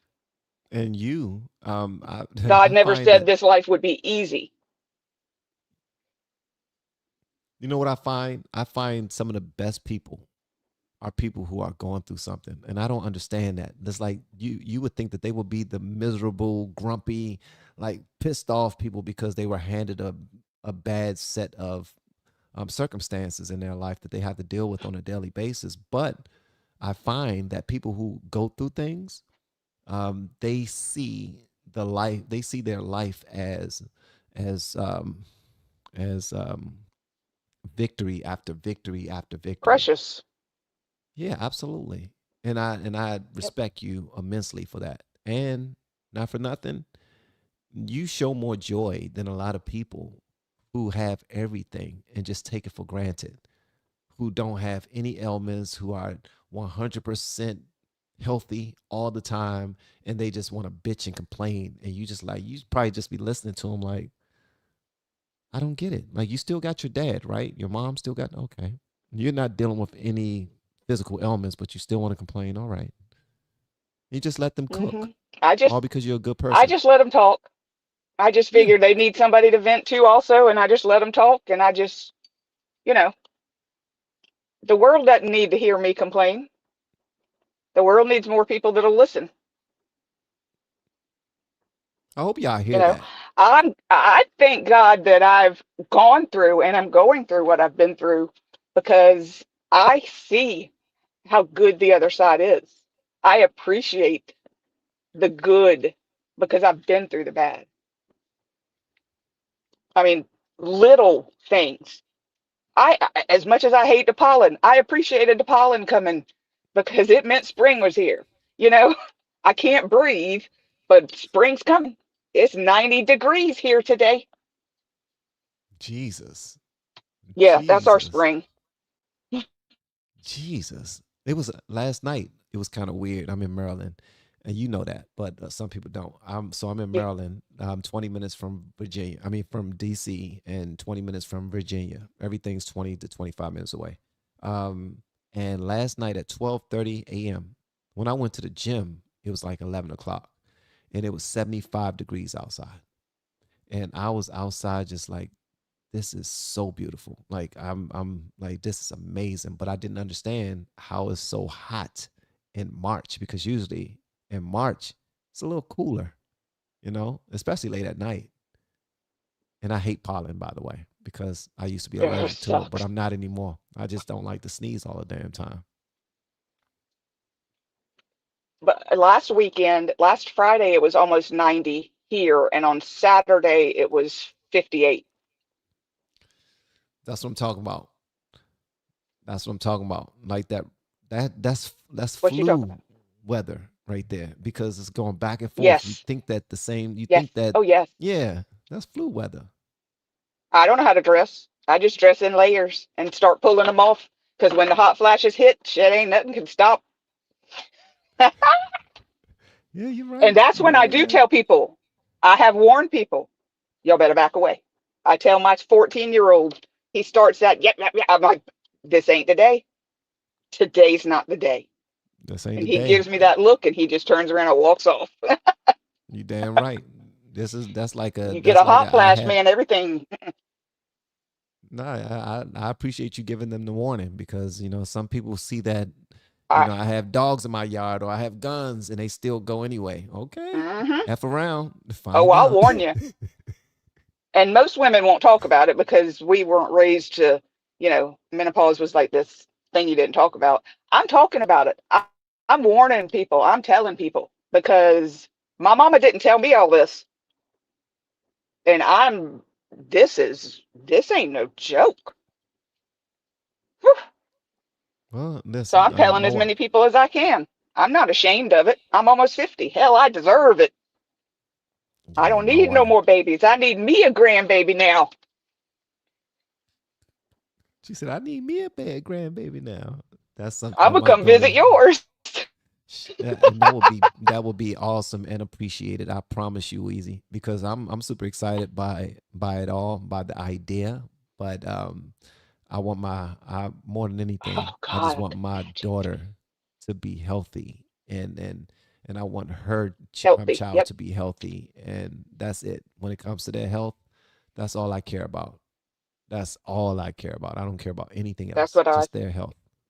That's it. Nope, Like, because I know fatherhood absolutely. was the best thing ever happened to me, and I want them to be Oh, able and to motherhood experience it was to as me well. too.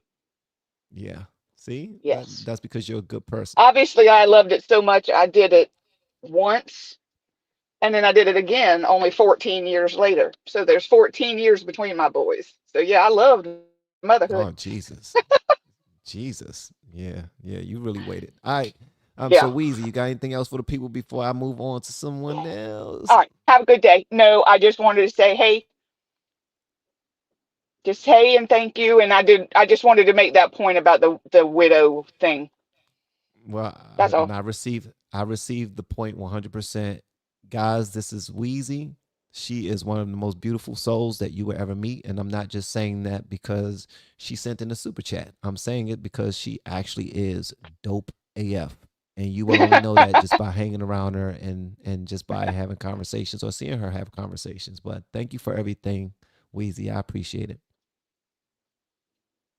Love you, coach. Enjoy my love. Love you back. Peace. And this right here is Wheezy, just in case y'all don't know. Yeah, yeah. Y'all see this picture right here? Yeah, and she's in a welfare boy hoodie. Something that we started, and yeah, I'm just very proud of it. So shout out to Wheezy. All right, so we got Sunshine. Sunshine has her camera on. About to pull her up. Sunshine, you are on. What's going on, young lady? Hey, Van, can you hear me? I can hear you. Okay, good. Good morning. How you doing? I can't complain. I can, but I'm not, because that's not going to help Okay. anything. But Yeah. I'm great. I'm great. I woke I'm up this morning, and every time I talk to my guardian, she says the same thing every single time she calls me or I call her.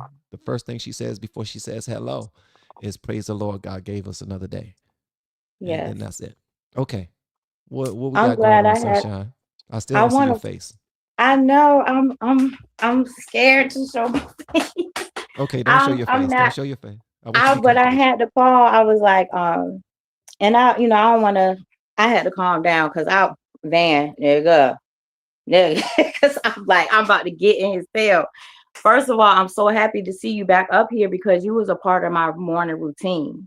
Oh And wow. when hello, No, no, no. I'm you, here. oh, I'm just listening. okay. And when I stopped seeing you, I'm like, bro, you know what I'm saying? I watch you and then I go to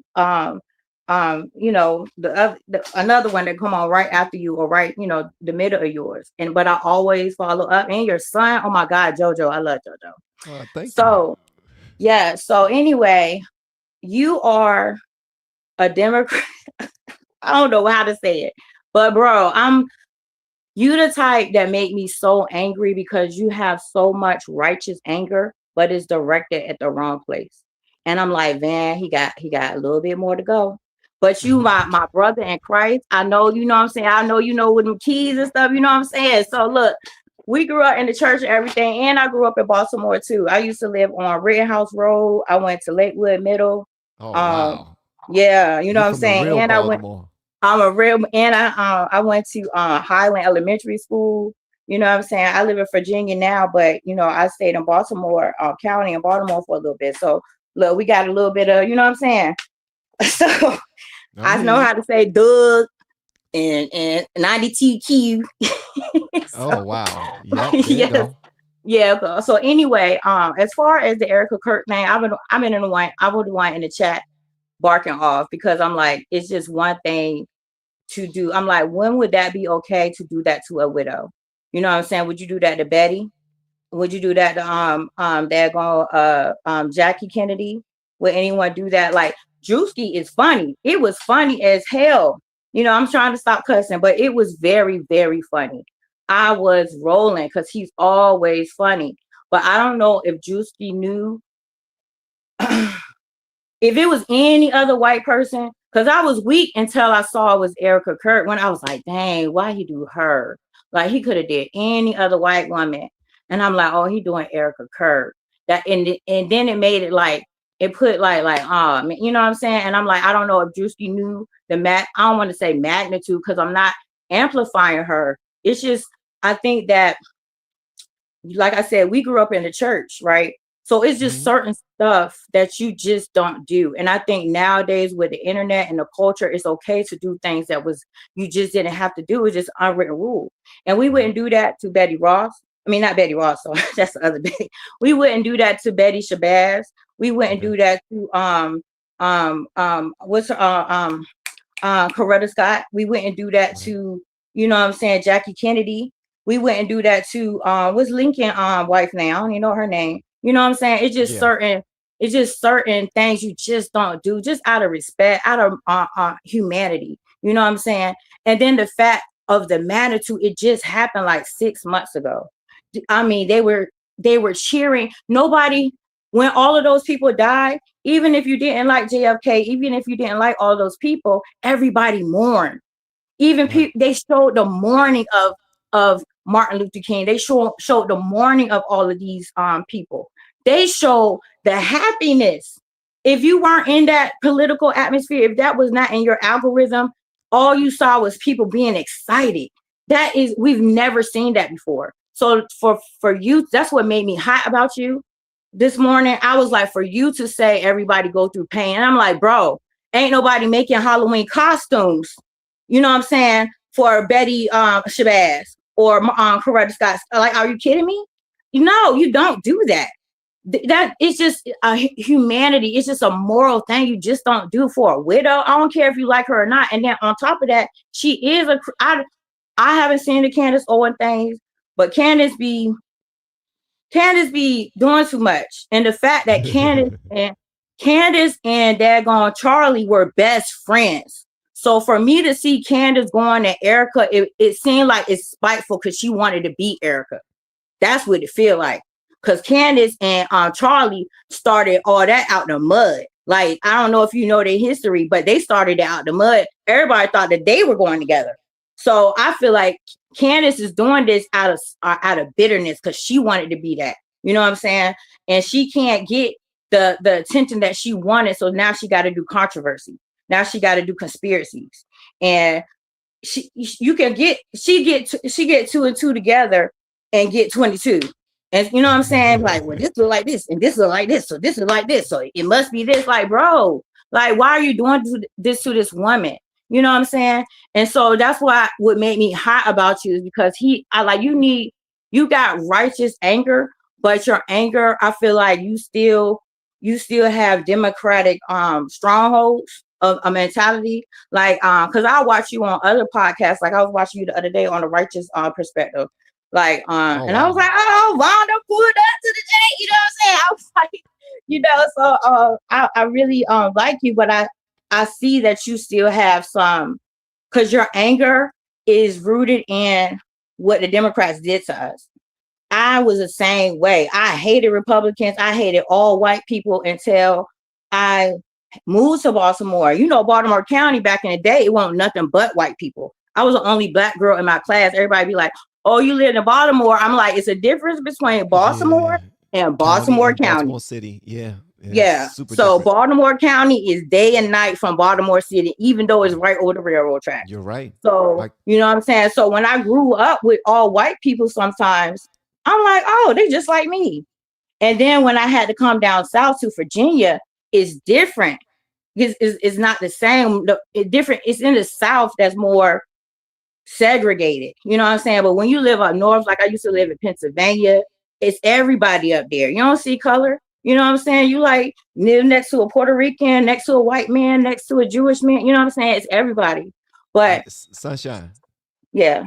Let me ask you a question. I got to challenge you on something that you said. Okay. All right. So first of all, thank you so much for pulling up and being so honest with me. And I just so y'all know, I appreciate people being honest with me, whether it's in agreement with me or not. If you're going at my neck, I appreciate honesty. I don't care how it goes. Am I still a Democrat? Hell yeah, I am. Hell yeah. I've been a Democrat all my life. For anybody to act like they just went from Democrat to Republican and not still have some of those thoughts or understandings, I believe they're lying. But the whole Druski thing, Druski didn't make fun of her losing her husband. Druski did not make fun of her being a widow. Druski made fun of who she is and what she represents, the things that she says out of her mouth. And whether she lost her husband or not, I do not think that she is not fair game for comedians, because the biggest name coming out of the right was her husband, Charlie Kirk. And the left, who is his biggest audience, they know who Erika Kirk is because of who her husband was, and also because of the interviews that she do. And a lot of people don't subscribe to the fact that she is this innocent, conservative Christian who is still suffering and not having any fun and still dealing with all these different things where they got to be woe is me and walking on eggshells when it comes to Erika Kirk. So I expect for comedians to talk about people who would get them views and get them clicks. Talking about anybody else won't get them the clicks. Nobody that you named, if Druski was talking about, would get him clicks. So if he's talking about conservative women and he pick one of the most popular conservative women that there is, which he did, he picked Erika Kirk. He could have picked daggone Megan. He could have picked anybody. Who's Megan? It don't matter. Who's Megan Kelly. Megan Kelly. She could have been a good parody. Okay, so here's the thing. Here's the thing. Hold on. So Megan Kelly, it wouldn't have hit the same because Megan Kelly just sits behind her desk and talk and have. Okay, let me push back on this. I'm sorry to cut you off. Did we know who the white man was at the race car? It was just some random white guy, right? No, he wasn't making fun of the white guy. He was making fun of all of NASCAR. So he was, but he was making a parody of. Yeah, but he was making parody of a redneck yes. So he could have made a parody of a white woman because it said white woman. Like if you only know who Erika Kirk is, it wouldn't. If I didn't know who Erika Kirk was, I would have just thought he was being funny about making white women because it was funny. It was funny until I realized. I mean, it was still funny regardless because she do be having them crazy eyes. Like, what, bro? Why she put all that eyeliner on her eyes already like that? You know what I'm saying? Like, and then she put all that makeup. Like, it looked creepy. Like, it do look creepy. But I feel like, because I watch her enough, and I follow Brandon Tatum, and he got Blexit that's associated with TPUSA. So I hear them through a filter. I don't hear it through a filter of racism when she say and protect white boys. I hear it through the whole context because I watch her whole speeches. And so she never just say that. Like they would take that out of context. No. Like before that sentence, she would say, we need to protect all of our boys. And then she'll say, especially white boys. And then she'll give an example of what, and I'm not saying that that's right or wrong. It's not right. I don't believe that reverse racism. Right. I don't believe that reverse racism is right. We can't be so mad at all white people that now people 2, 3 generations that later who don't have nothing to do with it is now getting punished. All this hatred towards white people should have been thrown out back there in the 50s, 60s or whatever. You know what I'm saying? Like, that's why I say our anger is rooted in the wrong place. So Sunshine, back it up just a little bit. All right, so we talk about the Druski skit. Yeah. Where was the anger and disdain for white people in that video? It's not. That's why I said. So it's disrespectful to Erika. He could have chose any. Yes, it is. Because first of all, that's why I said we gonna go back to the church. You grew up in the church, time out. Okay, I'm sorry. I gotta say this. Okay. I gotta say this. He just now did a skit on churches. Specifically churches, not just the Christian who lost their husband. But did he do a specific preacher? Hold on. He did do specific preachers. The people who watched it, they knew exactly what preachers he was talking about, and the preachers he was talking about actually addressed him. How many preachers address him? Only two. Okay, but the two that addressed them, they were correct that he was talking about them. Because how many Erika Kirks are there? How many Erika Kirks are there? Time out. Okay. Here's what I'm saying. Erika Kirk is not more important than those preachers. Erika Kirk does not have her own pastor. She don't have her own church. She don't have sheep under her being a shepherd. She did not go to theology school to teach and preach. So that being said, it's more disrespectful to go at preachers and pastors than it is to go at Erika Kirk, who's in charge of Turning Point USA. But you So know, simply Turning Point because USA is a Christian organization. I get it, and most of the things that come out of their Christian organization is not very Christian. They're only Christian when they're talking about the Lord. But when Candace Owens talks about the pastors that they choose to platform and the things that they stand for and the things that they've done and said, it doesn't come off as Christian at all. So, but And going that may back to be the true, absolutely. But go but ahead. I'm going sorry. Go ahead. but going back to the Druski thing, he's nothing but a comedian. As a matter of fact, he's more of a gangster comedian because Yeah, I love Juicy. Yeah, I'm but not. Yeah, and, yeah. and the reason why I call him a gangster comedian is because nothing is out of play. No one is out of play. And the fact that he talked about Erika Kirk made it more funny because his audience knew her more than they know of any other conservative white woman. Megyn Kelly, that would have been a good person to make fun of, but she wouldn't have got the views because most people don't even watch her, don't know who she is. They don't know who she worked for. I'm talking about Democrats. His Democrat support base don't know that Megyn Kelly worked for CNN or Fox News or wherever she worked before she started being a commentator. Or some of them only know her from CNN and don't even know that she has a YouTube channel. So it wouldn't have been important. Like he had to pick somebody that would give them an idea of, okay, we are low-key making fun of this lady. And then he looked horrible while doing so. So he was making fun of himself while making fun of Exactly. her. I So think, that's Dan, you're missing a point. It's not about Drewski per se, because I follow him and I don't think he be up in politics. So he probably just saw that Erika Kirk is, the most popular right now, and he's just gonna make a parody of it. Or maybe he knew who Erika Kirk was. I'm just saying, and the culture that we're in, how we are so we have no compassion at all. I mean, just forget her name. Forget who she is. Forget how much money she has. Forget that she a white woman. Just a woman whose husband got shot on live TV, bleeding out. Then his best friend, not a year later, make a movie about me, and she's the #1 streaming in the world. And then everybody calls my husband a racist, and he's not. And then it's just a blow after blow after blow. Any regular person couldn't handle that. You get pissed off because YouTube block you. You get pissed off when YouTube do stuff to you. So imagine on the world stage, this woman lost her husband, regarded to conspiracies or whatever, just as a human person. He could have did. I don't know if Druski knew what he was doing or not as far, but I said the thing about the pastor because you said pastors call. He was showing the parody of white men, not a white man. He was showing a parody of white men at the NASCAR race. And that was hilarious. White people love that.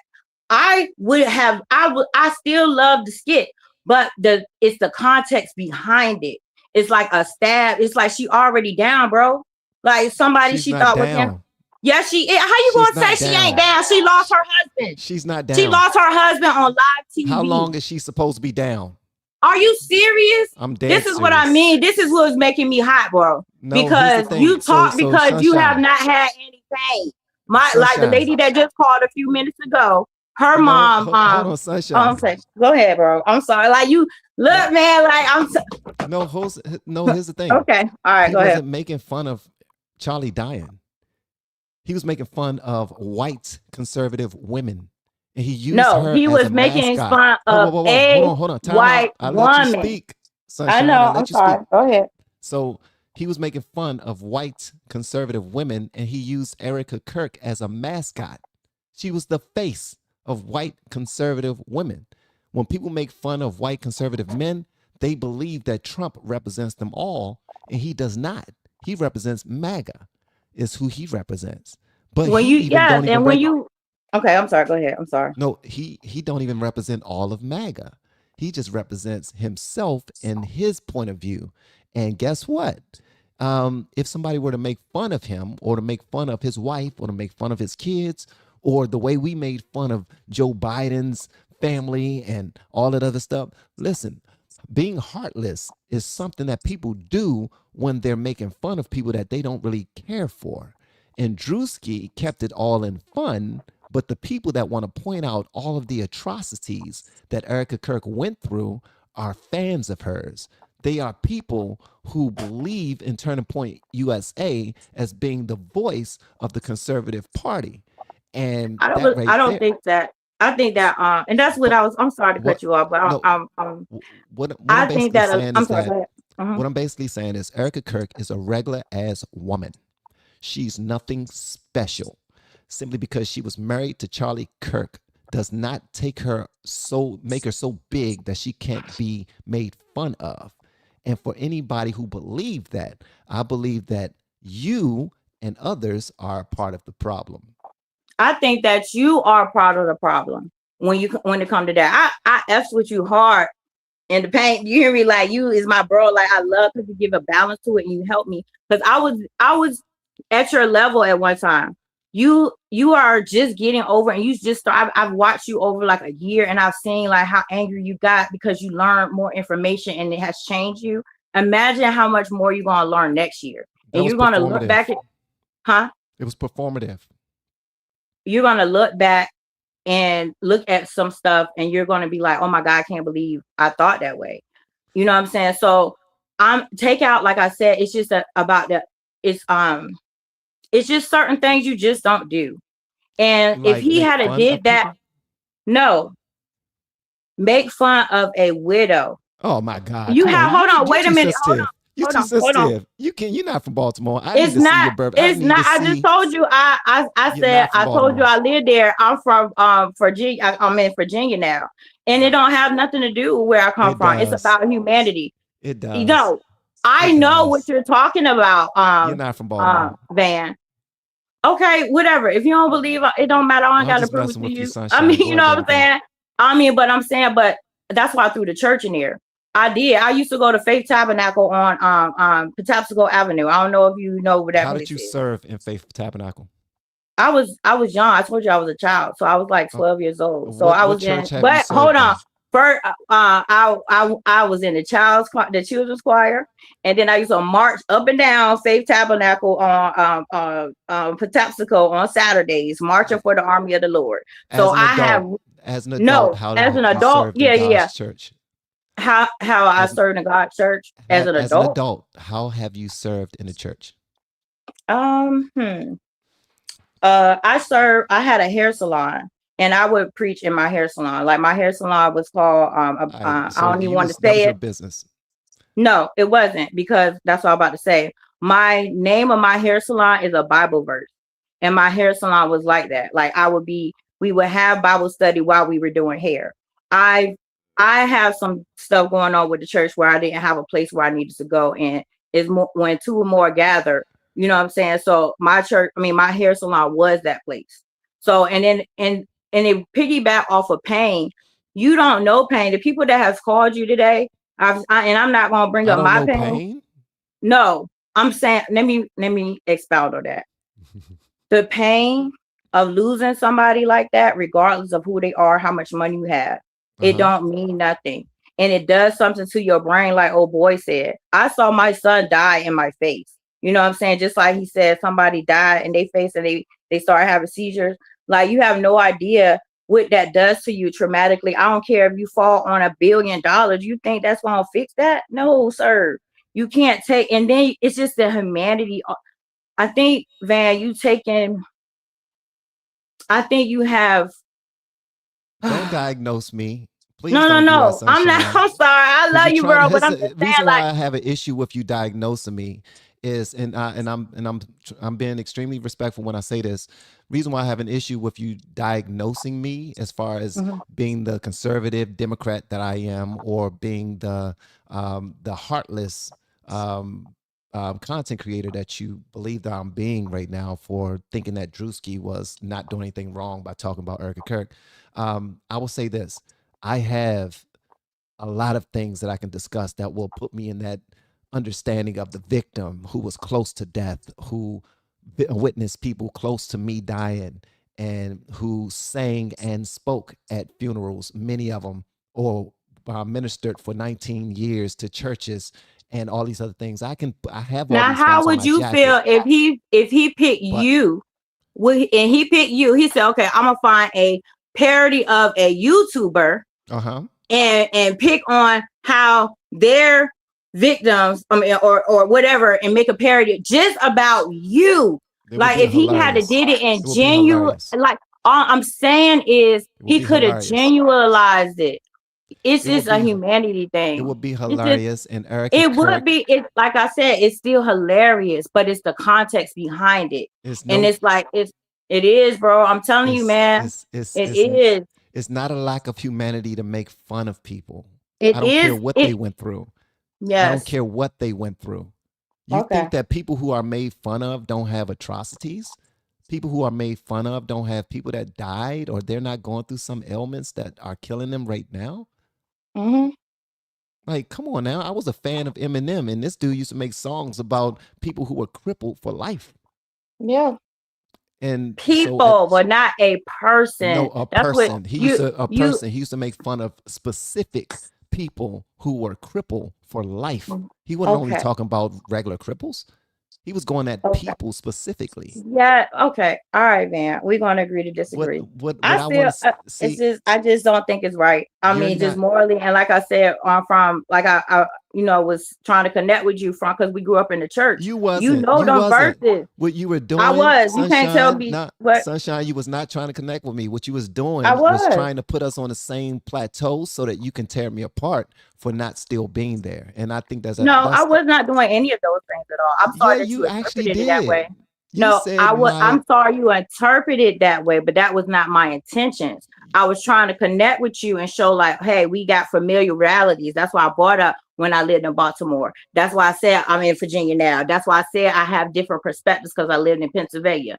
So I was so trying to connect with you because I never met or spoke to you before. So I wanted us to have the same, like, you know what I'm saying? No, okay, we familiar with some things. So we kind of on the same page. I even said that I was like you before and I F with you. So I wasn't you trying was to tell you like me apart at before? all.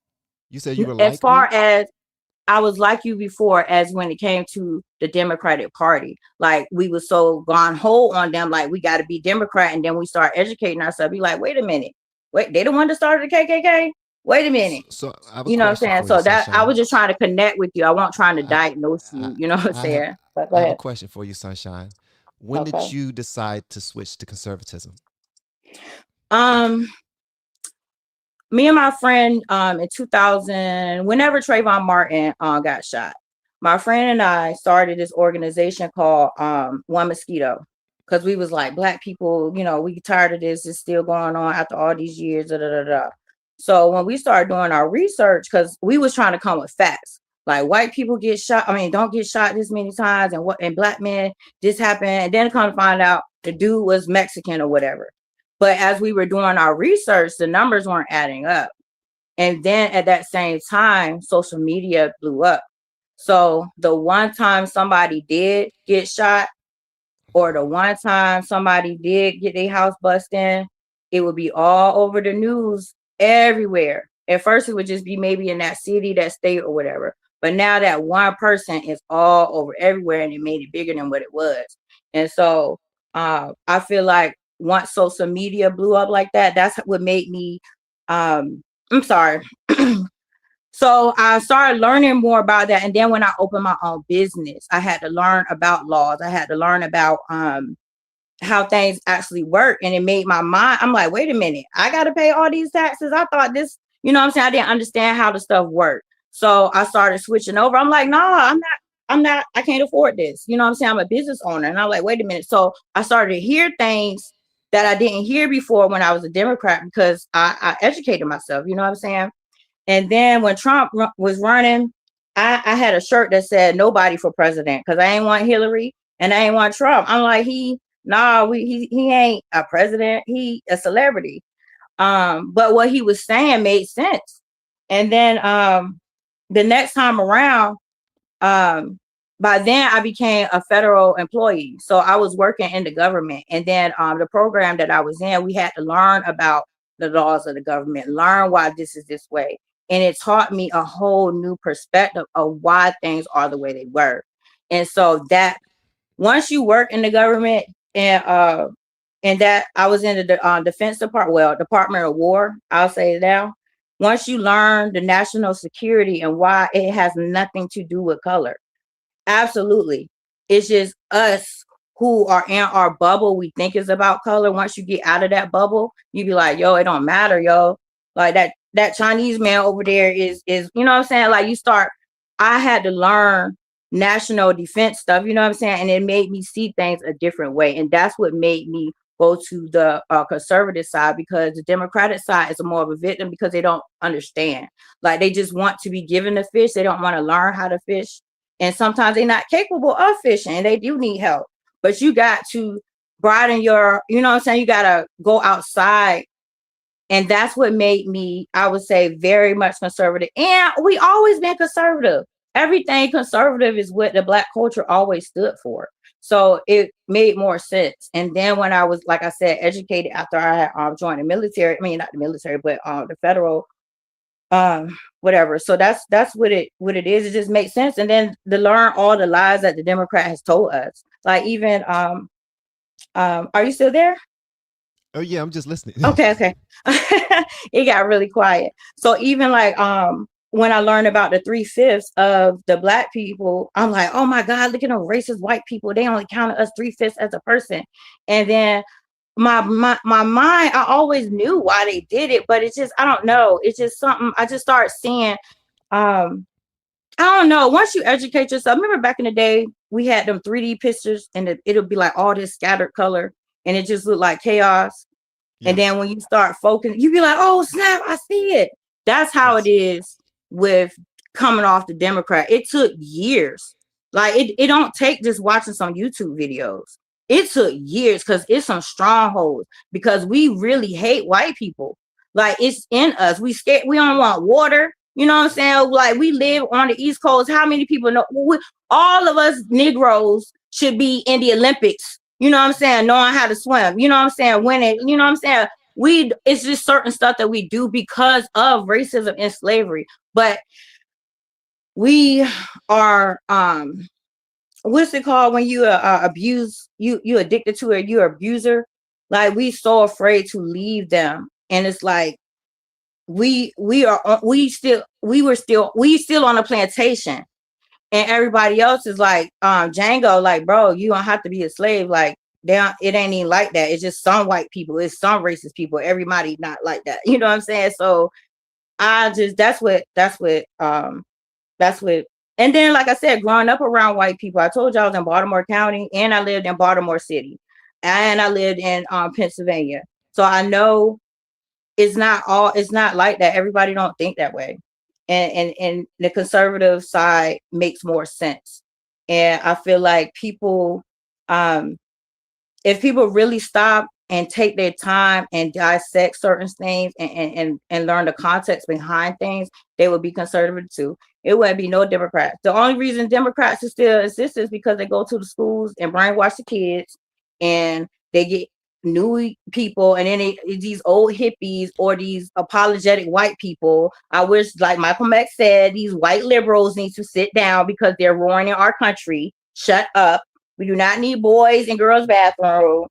Don't even get me started on that. These white ladies need to go somewhere. But that's why, in the long of the short, that's why I'm more conservative. I am, I'm not, definitely, I would never be a Democrat. Never. All right, so Even if so reason why I asked that because I wanted to see how much we actually had in common. All right, so and I understand 1000%. I actually switched my voter registration to Republican during the Obama administration.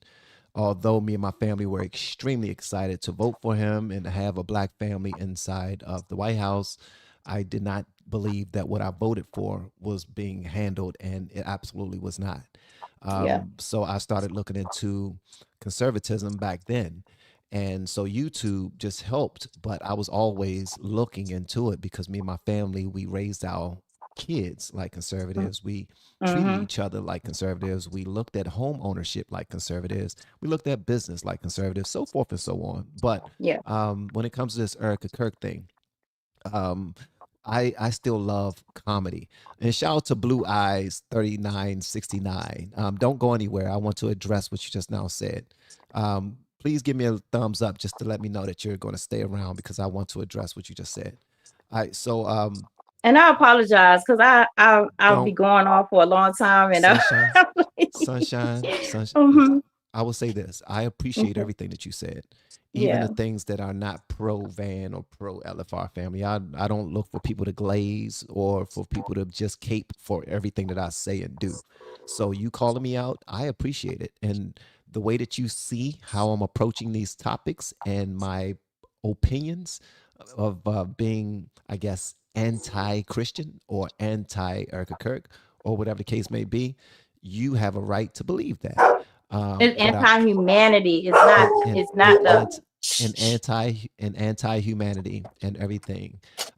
You have a right to believe that. Me, I don't lift one man over another, regardless of what they've done or what they've gone through, because the Bible says not to do so.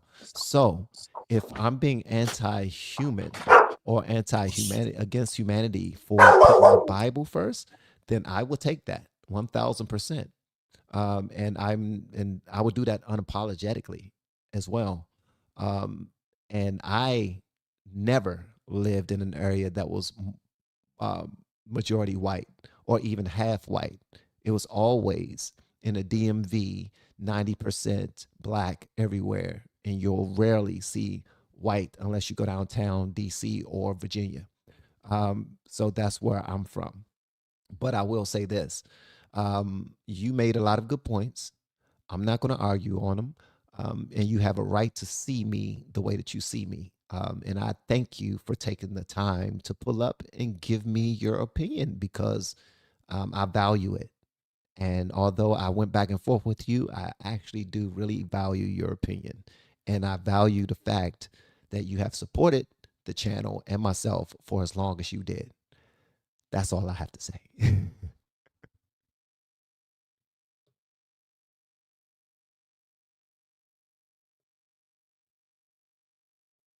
Sunshine is still there. Okay, you're muted just in case you're trying to say something. Um, is Blue Eyes still there? why? Blue Eyes 3969. What happened? Is Blue Can you hear Eyes me? 3969 still there? Because Sunshine didn't respond. Is Blue Eyes 3969 still in the chat? I have to point out something that she said. Blue Eyes 6939 says, I need to stop talking about Jesus because I don't sound like a Christian. I need to stop talking about Jesus and God because I don't sound like a Christian. My question to you is, what does a Christian sound like? What does a Christian sound like? What does a Christian look like? Blue Eyes, are you still here? Only say that because I pointed out some things. I was talking about the money and the comfortability that she has. I'm talking about Erika Kirk. I was talking about how she's living her life and making it a point to be front stage everywhere. That makes her a target. And I don't put anybody over anybody. But I want Blue Eyes to show up because you need to hear something, young lady.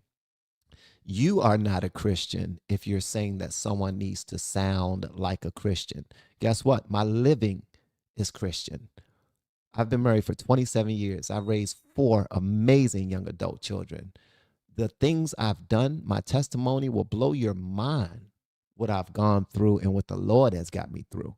I would never stop talking about Jesus. I would never stop talking about God. I am a sinner just like you and anybody else that's under the sound of my voice.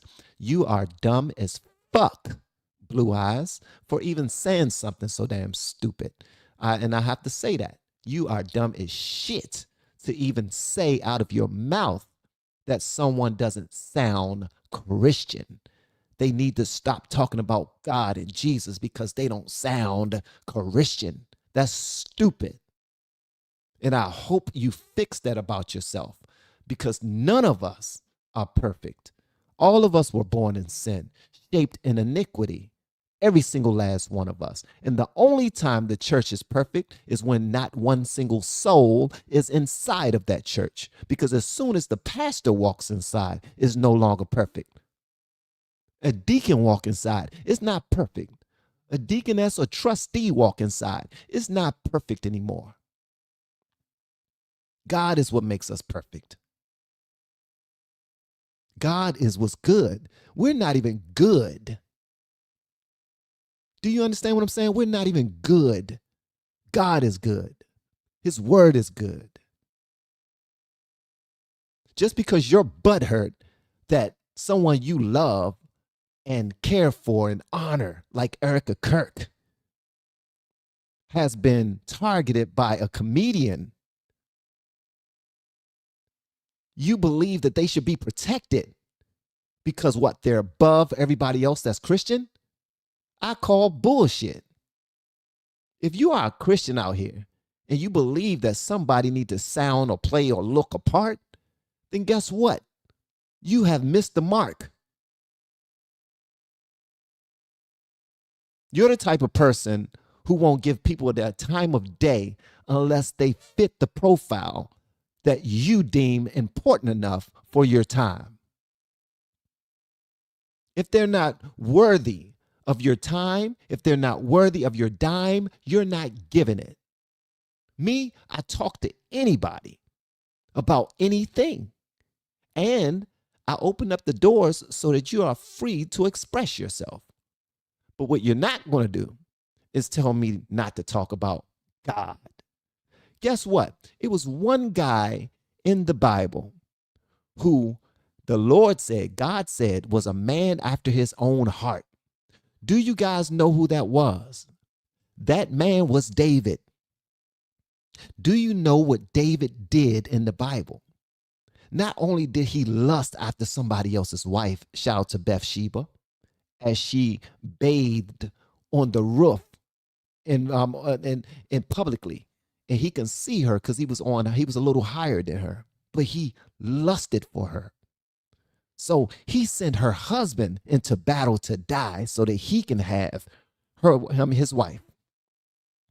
David was a killer, but God said that he was a man after his own heart. Why is that? It doesn't even matter why, because God don't have to explain himself. The Bible does not have to explain itself. As a matter of fact, it does. It's more than enough context so you can go read it yourself. But if you see somebody represent in a certain type of way, you judge that man based off of their fruits. That's why I tell people, you can't say that Trump is racist or that Trump don't love God because he don't speak like a Christian, because he curse, because he's sending people into war, because he's getting rid of jobs that match certain descriptions of black and brown people. Let's call them DEI positions, right? And you say he's racist because of that. What about his fruits?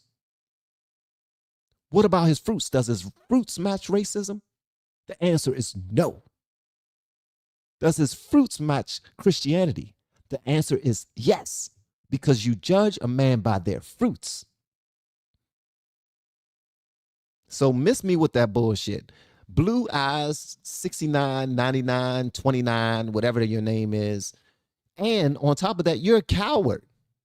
You're a coward, just like the rest of these people who are in disagreement with me and are afraid to pull up and say what they got to say. That's why I give Sunshine so much love. Sunshine, bless you. Bless Sunshine. You are going to have a remarkable weekend. You are going to have a remarkable weekend.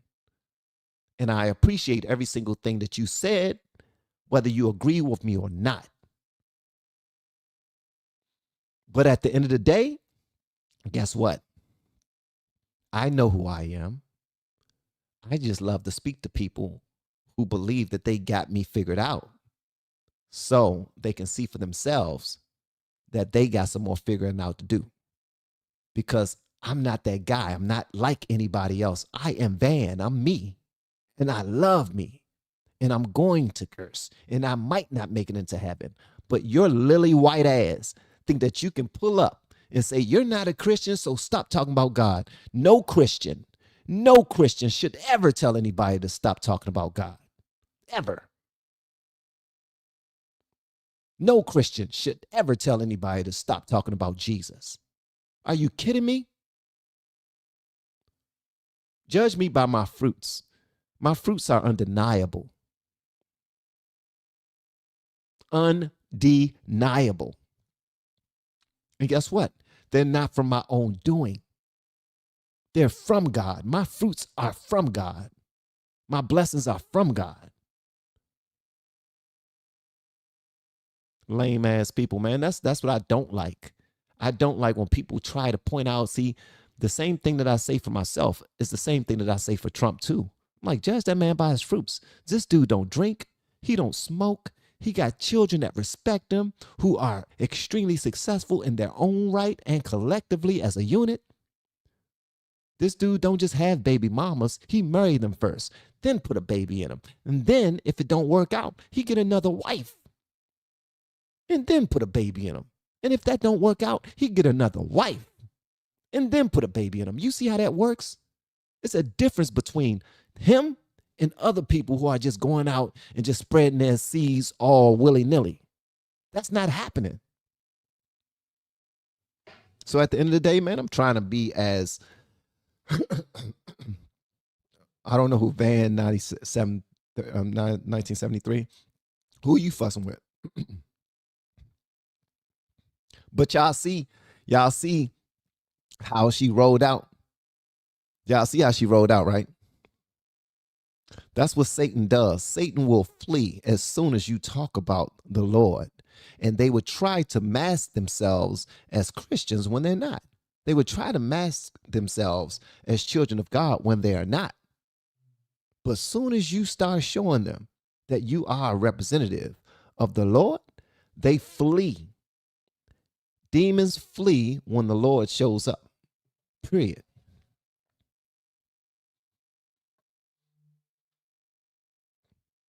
Let me see here. So actions, fruit. That's what I go by. Most of the people in the Epstein files are self-proclaimed public and very prominently Christians.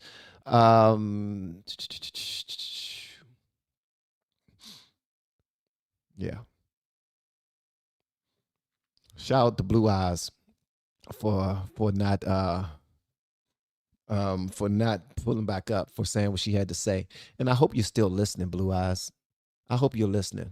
Don't go into nobody else's chat talking about, don't talk about Jesus because you're not a Christian. That's stupid. You sound dumb.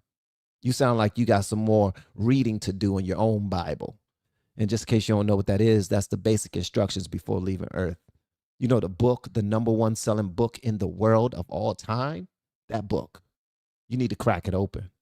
Read some things. Study some things. Get back right with your God, your relationship. Okay? Much love to you, though. I appreciate you. And if you thought that was you chastising me and trying to get me on the right track, that was not the case. That was not the case at all.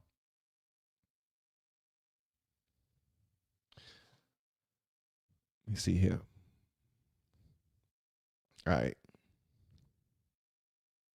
Okay. So we have been live for almost 3 hours. And I am about to roll out. Let me see if we have any more messages to read. Let me see here. We do have one from Miss Thing. She says, "Thank God it's Friday. A woman was that's a ding-a-ling joke. That's her ding-a-ling joke. Thank you for the ding-a-ling joke, Miss Thing." Hydra Man says, "By the way, Van, if you got the time after, look up Elon Musk Neuralink. It's something that may help people with brain problems. One day made me cry." All right, y'all check out Neuralink, man. And thank you so much, Hydra Man. I appreciate you, brother.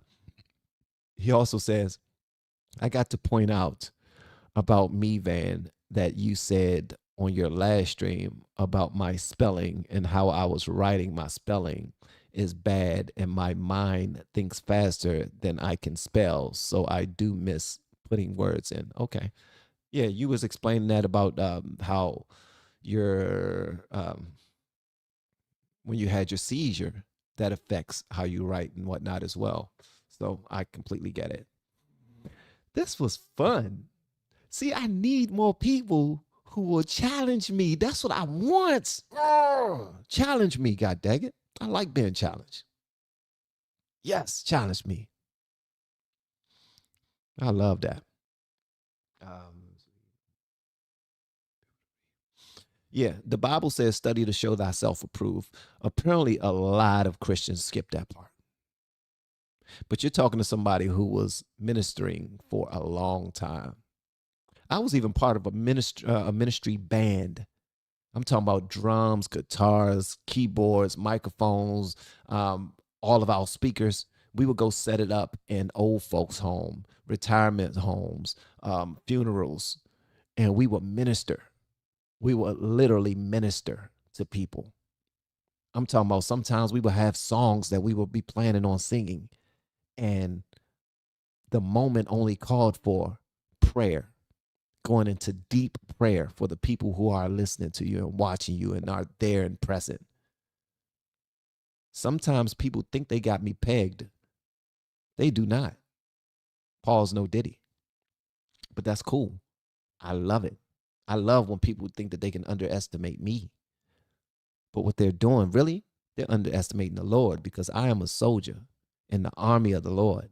And there's nothing that you can do or say to me that will make me less of a soldier for God, period. Because of Hebrews 11:1, my faith is unmovable, unshakable.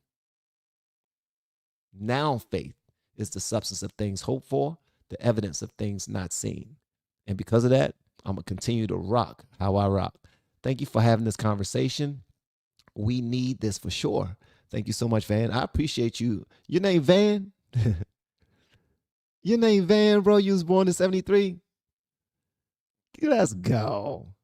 Shout out to you, brother. I appreciate you, man. And not only because you agreed with me, but I wish Blue Eyes would have not left. God dang it, man. Stop saying negative things inside the chat and then saying, I'm gonna leave. You're a coward for leaving. You're a coward for that. That makes you a coward. Makes you an idiot. That's what it makes you.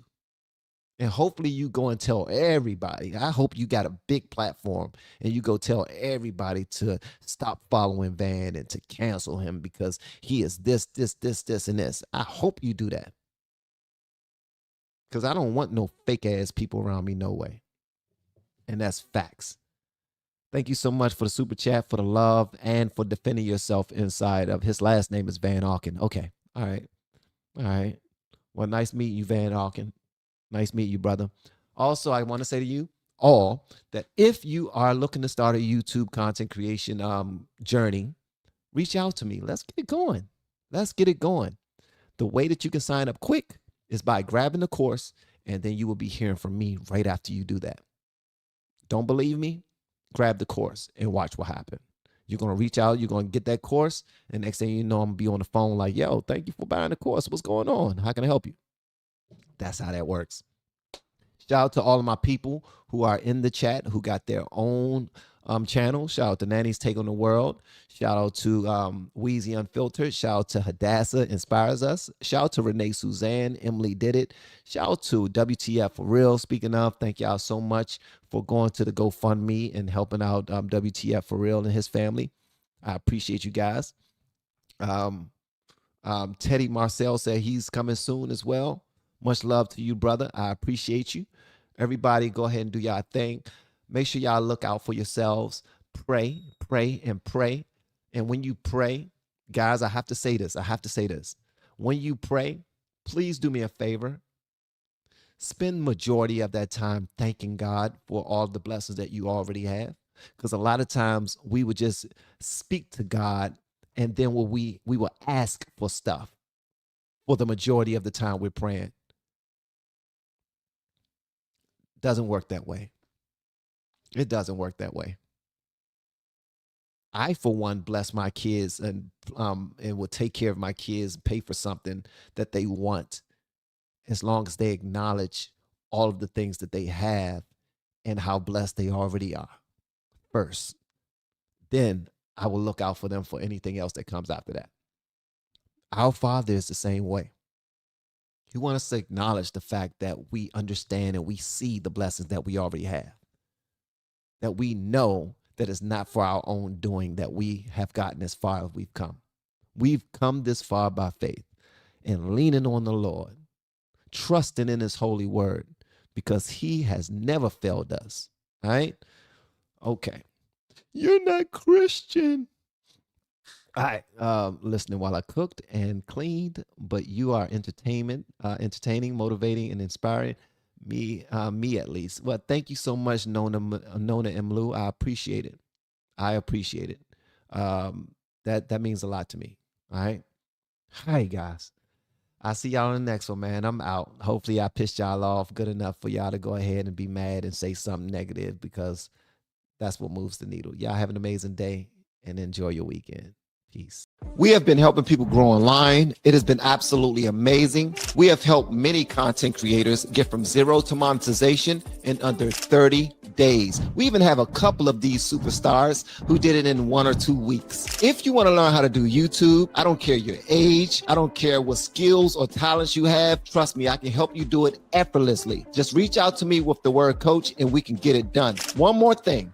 We have a YouTube course that I just now created. I'm extremely proud of, and a lot of people are getting so much from. Purchase that course and work with us. You can join our private Facebook group and our daily group calls, which is 3 to 5 days per week, and you can learn so much more than you've ever learned before. I can't wait to hear from you. Love you. Peace.